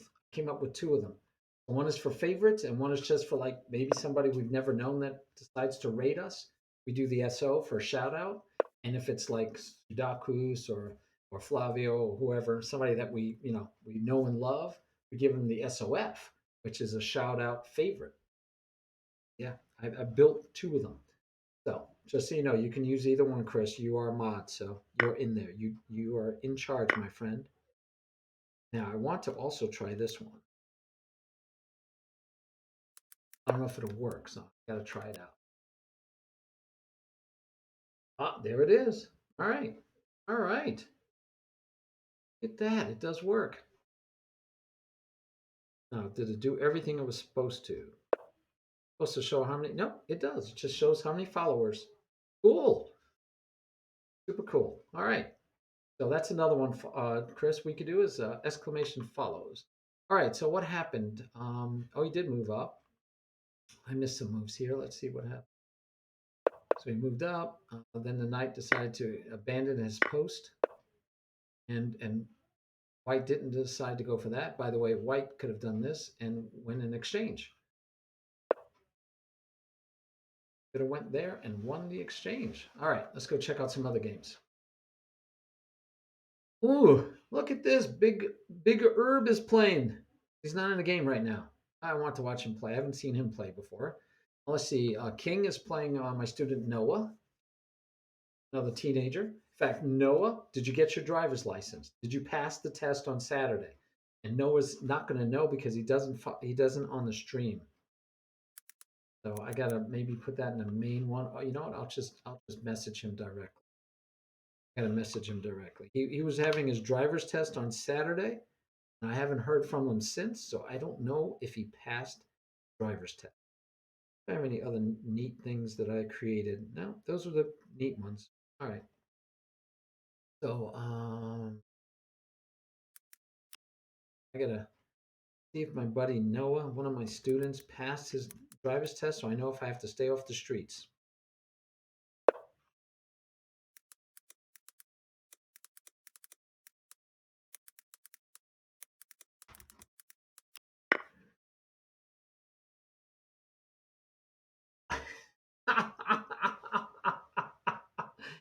Hey, Big Herb, if you want lessons, just all you have to do is sign up.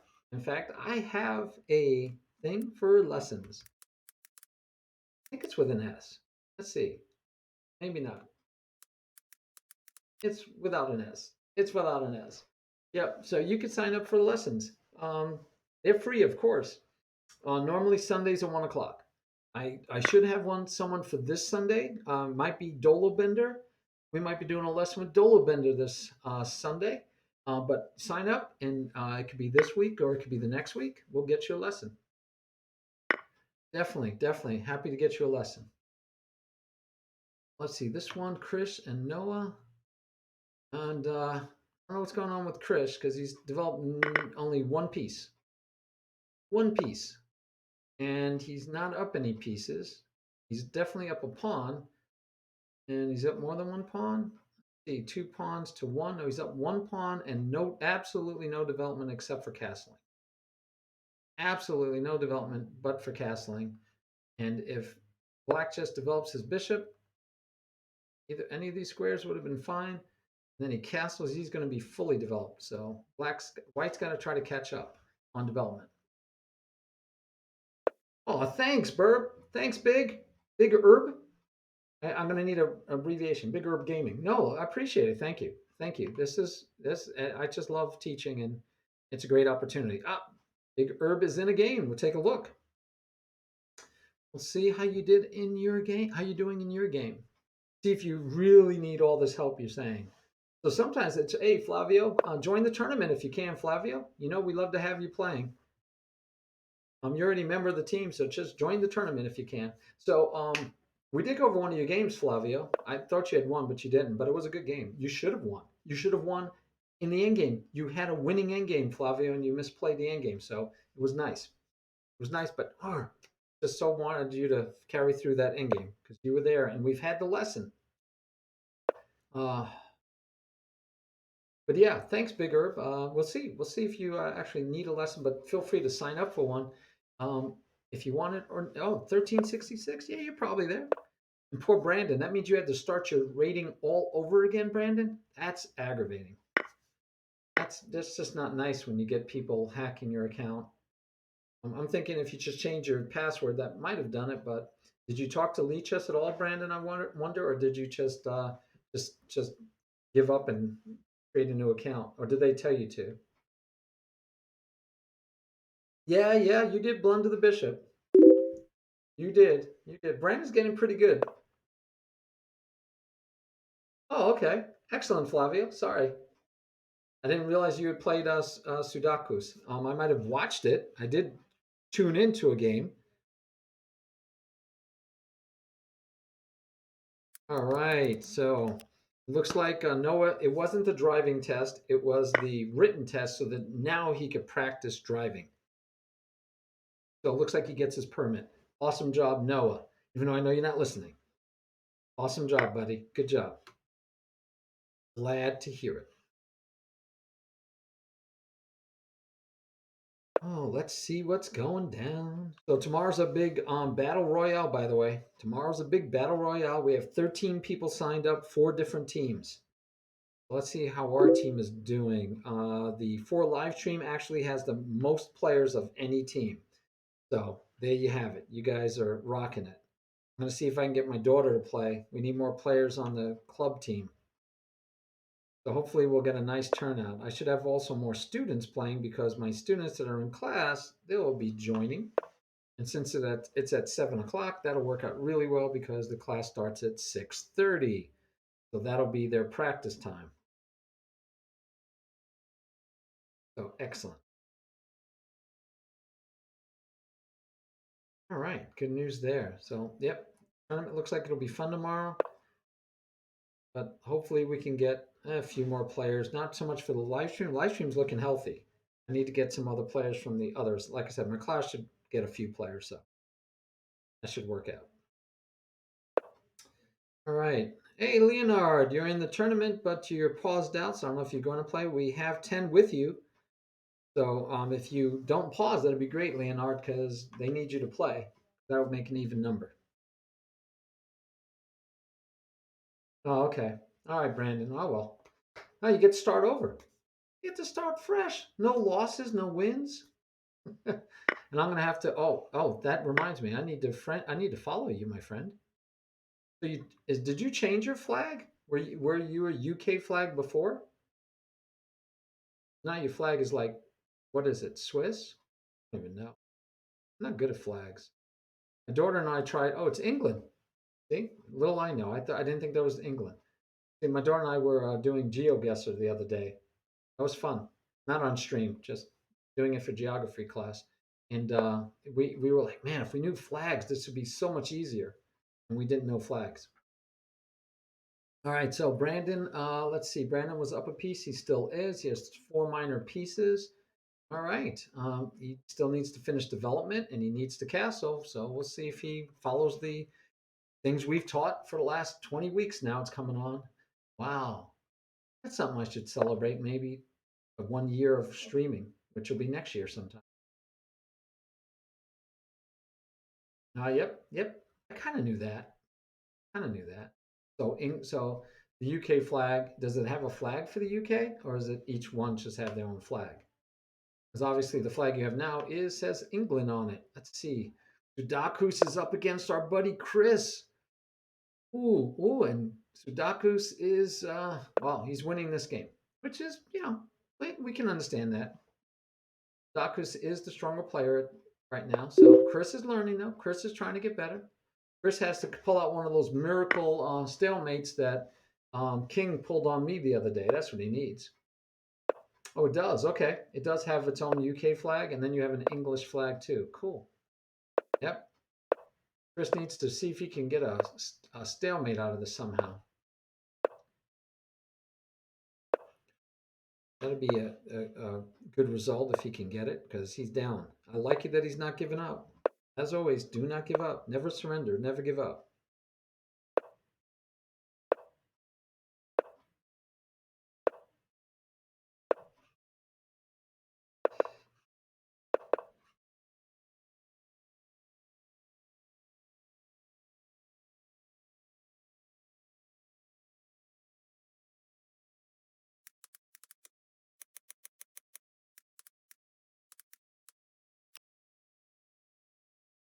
All right, that game ended. Let's see. Let's get back to the tournament. Why am I missing games? Let's see how Big Herb's game is ending up. Oh, it's still just trudging along. Looks like we might trade off pieces and get to an end game with Black being up a whole piece. That would be a good idea for Black. He is down. Look, pass pawn though. Pawns can be dangerous. He's got to worry about that. Yeah, Chris, it did look like you blended every piece because when I looked, you had no pieces, but you had a king and a pawn, and Sudaku's had like every piece imaginable. So yeah, I think he had at least one of each, right? He didn't have a queen, but then he got a queen, so it looked like he had at least one of each possible combination of piece. Oh, let's see. He got rid of the double pawn. Now, I mean the pass pawn. Now it's no longer pass.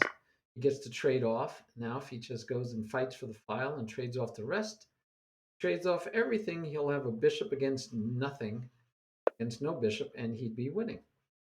Always be wary of back ranked mates, but he's got ways to make sure that's not going to happen. If he trades off the pieces, he'd be good. White doesn't want to trade off pieces because he's down material. There he goes. Good job. Doesn't want to trade off any pieces, so white has to keep trying to find, I mean, black has to find ways to trade off pieces.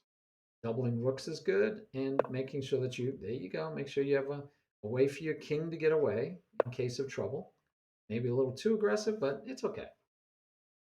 Now he just has to maybe double up his rooks and get playing on the file, but we're still pushing pawns. We gotta find other things to do. Move that rook now. He has no choice. So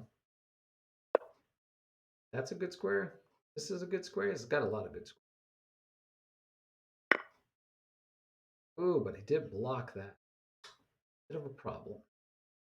Go here. Discovered attack here. Discovered attack here. Nicely done. Attacking here. He's attacking here. And he gets the exchange there. Good job. Brandon's representing the UK. Doing well. Let's see who else is playing. Still got two more games going on. And of course, we have 20 minutes, so it'll keep turning through. Oh, nice game. Look at this. Nothing traded. Nothing. Nothing. Everything is still on the board between Chris and Dolobender. Nice job. Ah, Flavio, who'd you play? I'm gonna have to go look at that game. You said good game. I'll have to check it out later. Check out. Dun, dun, dun, dun, dun.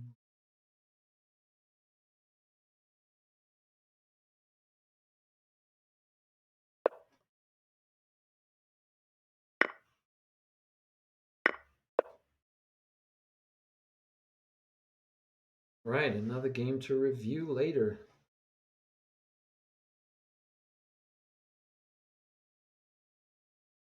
Ooh, who's this? Dolabender and Chris. Nice game.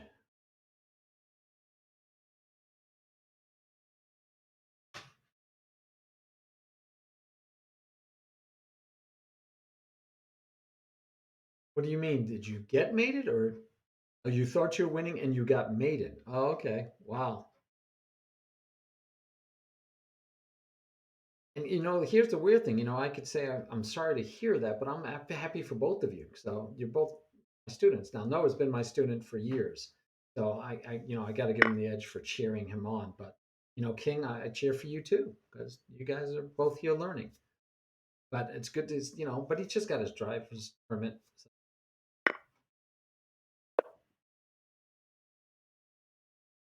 Oh, good, Flavio. I'm glad you choose to do some of that playing with us. Appreciate it. We like having you around, and even when you're not playing chess, you're great company, my friend. Glad you're here. Us. So we definitely can do a question and answer period. Anybody that's not playing, if you have any questions about anything related to chess, throw them out there. If I don't know the answer, I will let you know I don't know the answer, and I'll try to look it up. Yeah, I got you. So you're saying you lost the game, King, because you hung mate? It happens. It happens. Oh yeah. So yeah, definitely ahead. Definitely ahead. But that's why we never give up. That's why we never give up. Howard got lucky because you hung it and he saw it, I take it, you're telling me. So I'll look at the game later. But yeah, long as that's part of the game and he's got to find it, right? Even though you hung it.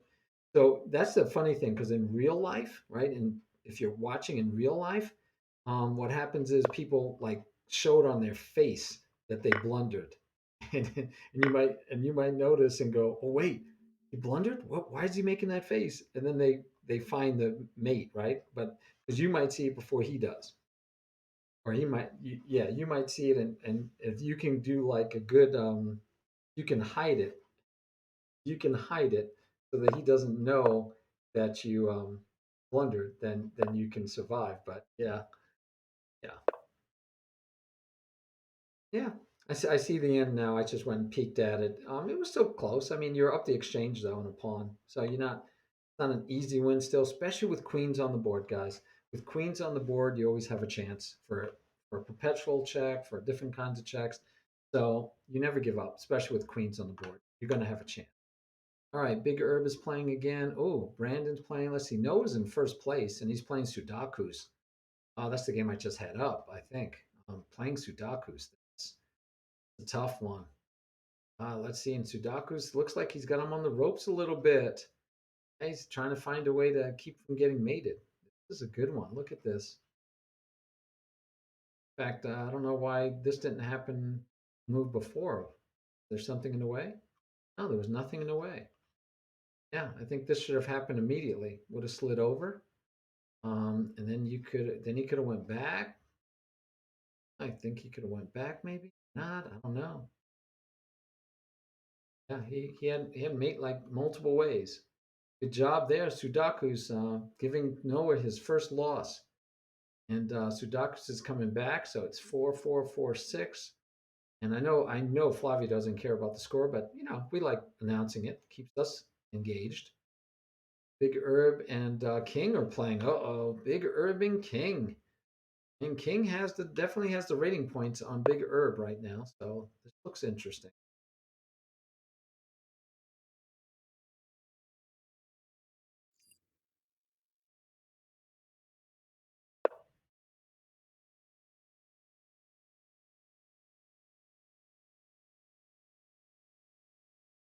Big herb and king. Let me fix my clock here.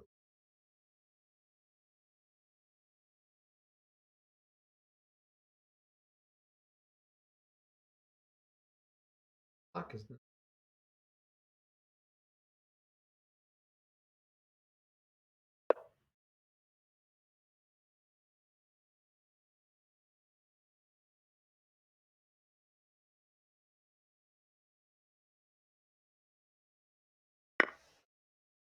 like that better. There we go. Looking good. Looking good.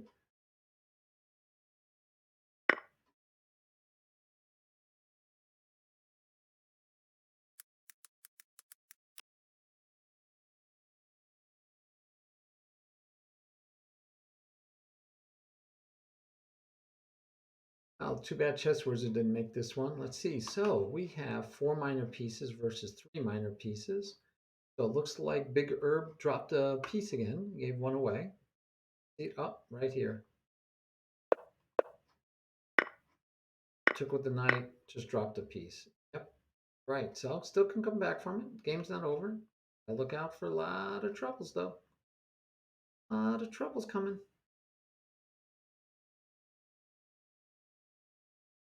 A lot of troubles. King is looking vicious. He's looking for that.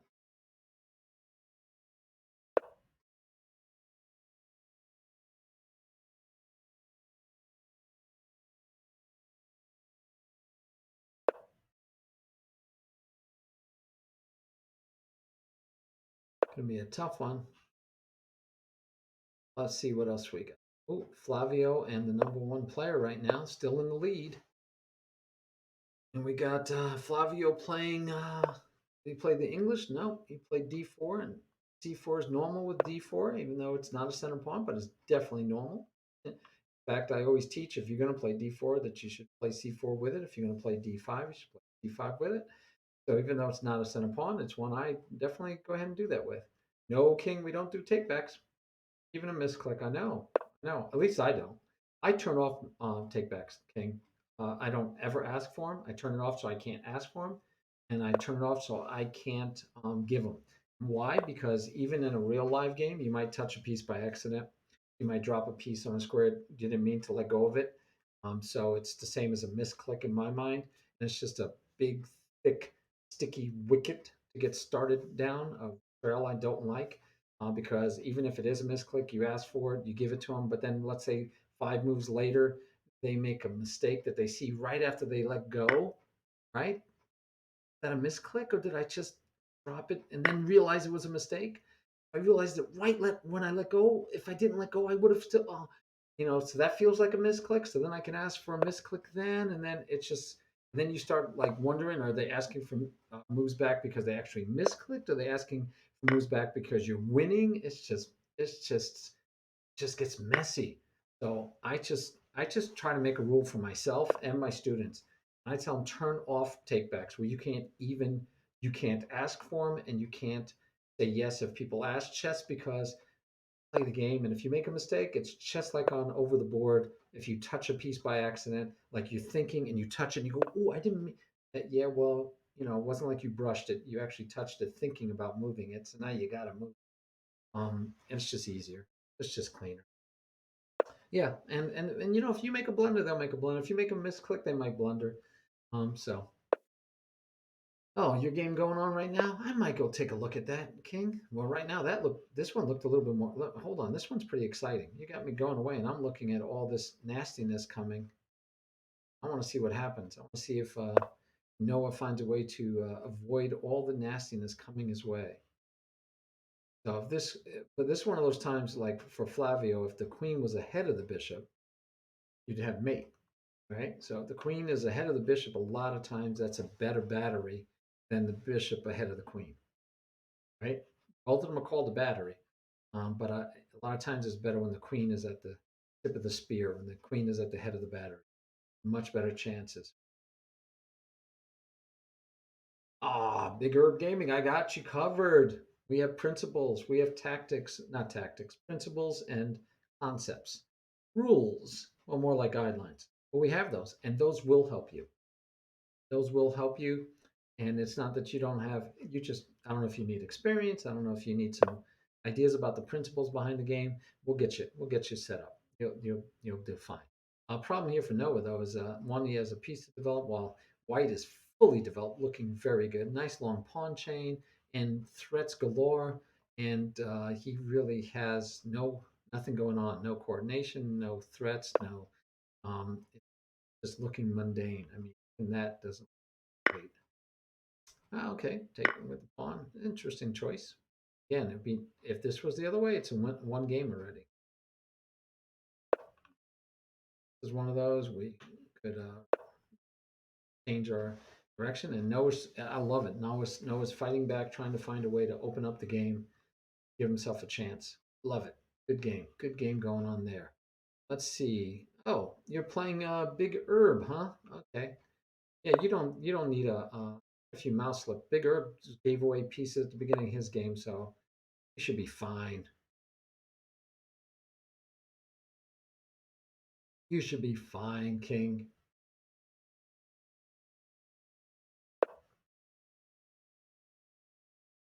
Let's see. Daku's in a game with Brandon. Let's check that one out. I don't know if this is his second game with Brandon, but Sudakus and Brandon has been playing very well lately. Let's see, it's an exchange. So Sudakus is up the exchange and at least one pawn. Yep, one pawn. He's up the exchange and a pawn. It's gonna be hard sledding for Brandon. And I'm out of water. I guess my brother didn't join me. He said he was going to, but didn't. Oh, now we lost the piece. And decided to give up on that one. Brandon said, enough, enough. Go get another game in. Understandable. 8 minutes left, so understandable he's going to get it. Says, I'll just go play another game. Is this the same game or is this the second time Flavio and I think it's the second time these two have been playing each other. Might well be the second time. Let me check. I think it's the second time Flavio and Noah's been playing each other.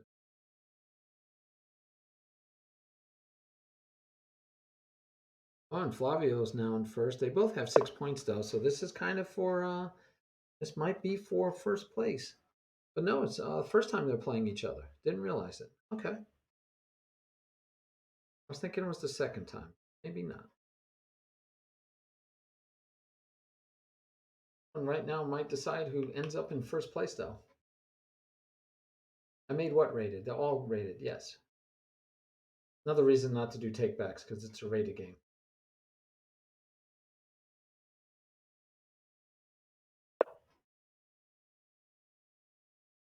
You definitely want to play rated games because you can see your improvement in how you're doing. Right? That's important. Ooh, Dolo Bender and Sudakus. That's a good one. Almost want to put up two games at the same time. That should be a good one. Let's see. Early in the game, Sudakus is a little bit behind on development.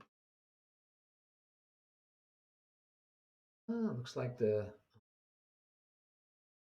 Alakines or yeah, it's not Petrov. Interesting setup. Gonna see how well Dolo Bender knows his opening prep since he picked the opening.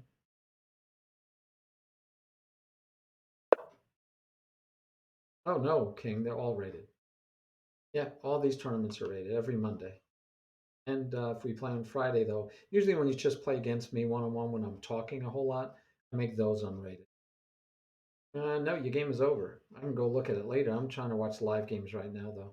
We could definitely go over it on Wednesday if it's a good enough game to go over, especially if it has end game qualities to it, King. Happy to go over it.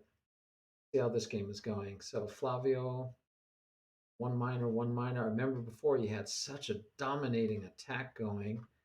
It looks like it kind of quieted down to the point where, yeah, quieted down. This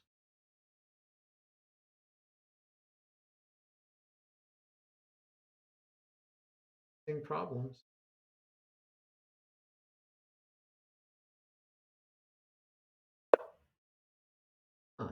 You wouldn't do that. So for sure you saw they need to leave that there, maybe even pile up another on it or get out of this situation.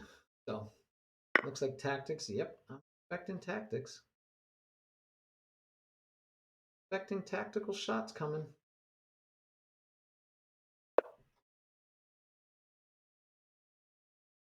Oh well. Yeah, good, good. Oh, Brandon, did you take the lead of the whole tournament, you mean? With 8 minutes left? You sure did, Brandon. Oh my gosh. So this game still might tell the end of the game though if they finish in 4 minutes. So their game could go over 4 minutes and 30 seconds, and thereby you would win, Brandon, because this game wouldn't count. But otherwise, this game might give one of them 8 points, and if that gives one of them 8 points, they'll be tied for you, and it just depends on how it does tie breaks and stuff. Sudakus is also playing, and he could end up with 8 points also if he wins. So this is a great finish, by the way, guys. This is like down to the wire finish going here. This is pretty exciting. So this game, they have a lot of time, and in fact, it doesn't look like they'll finish this one in time to count for the tournament.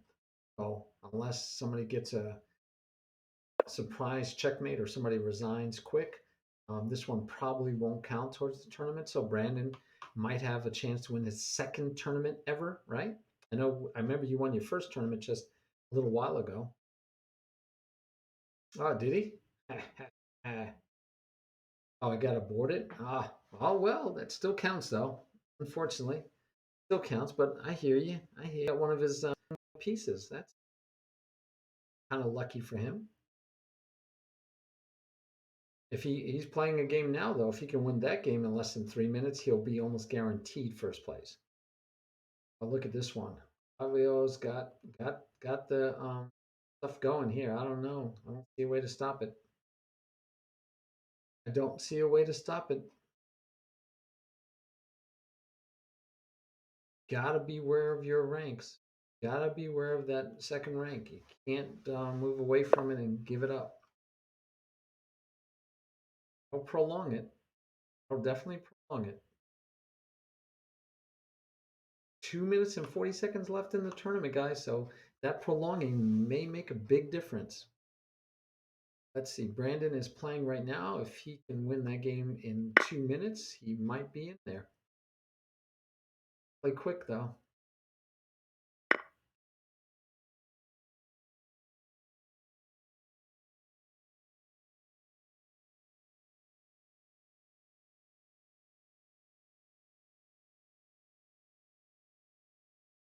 Depends on the holiday.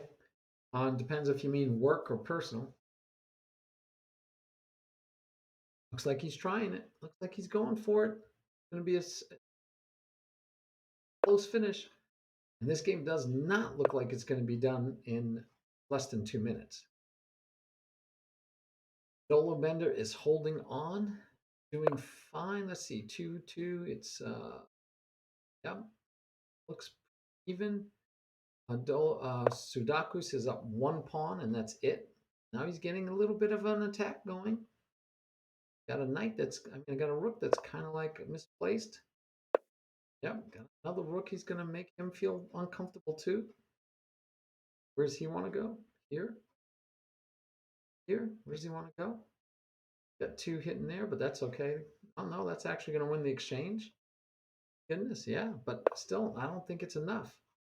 Ooh, look at this. Decide not to. This is still okay, so I don't know. Got this now. Got that free candy. And retreat to here for free candy. This is going to be interesting. Thinking he's got to take the free candy. I don't think he has a choice. And this definitely won't get finished in time.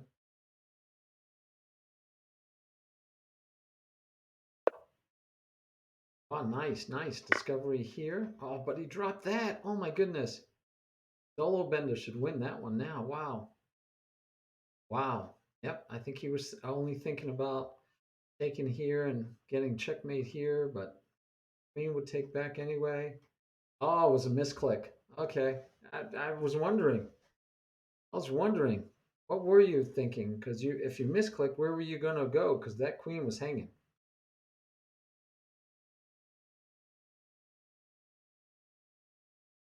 So that one's done. Flavio is in first place now. Brandon's in tied for him. So Flavio's jumped ahead, and Flavio wins in the end. Good job, guys. Good job. Hope you guys had fun. That was excellent. And I definitely should have some games for transitioning from the opening to the end game. I'm hoping I can find some games in there. I don't think I'll have too big of a problem to find that. Nice job, guys. Nice job. Nice finish. All right, I got to get ready to get to bed. Uh, Mar, remember we have the big tournament, so hopefully we'll see you at 7. Hopefully we'll see you at 7. Let's see. Johnny D is online. Sly Chess is online. Um, if I remember Sly Chess, I don't remember if he was. Coming. Oh Oof. yeah, he doesn't really use a I don't camera, know, but honestly. otherwise, he looked pretty interesting. I think you guys. We'll try This Sly feels bad Chess. for You've seen him before. my king. I'm gonna You go can here raid so I ace him, is make right. his day, right? We like making people's Can always days, don't we? defend I my king like this. think so. That'd But I be think nice of he's gonna us. bring his rook All here. right, let's raid him. Good job, though, guys. That was I have to excellent. Thank castle you. manually. Thank you for the game. So now I have a lot of material to Maybe use. go here, then here, Always like to have then there material and to there. use. All right. Over here.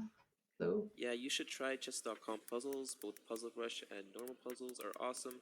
I am platinum all right, member, so I can I do got to those make him be unlimited. quiet, though. I don't want to In hear my him opinion, talking it's while I'm worth it. trying to raid him. Okay. All right, guys, we will see you later, hopefully tomorrow. Hey, 1600? Nice job, Flavio. You take a break, you come back, and there you go. Kate Zip, we'll check him out before I've already checked out Slide Chest, so we'll do him. It's a little weird because he doesn't have a camera, but let me know what you think. But I will check out Kate's Zep and then see about hitting him up. Okay. All right, guys. We'll see you tomorrow. Have a good night. Buenas noche. Que tenga un buen noche. Take it easy, guys. It was really good today. I really appreciate your time, focus, energy, and playing.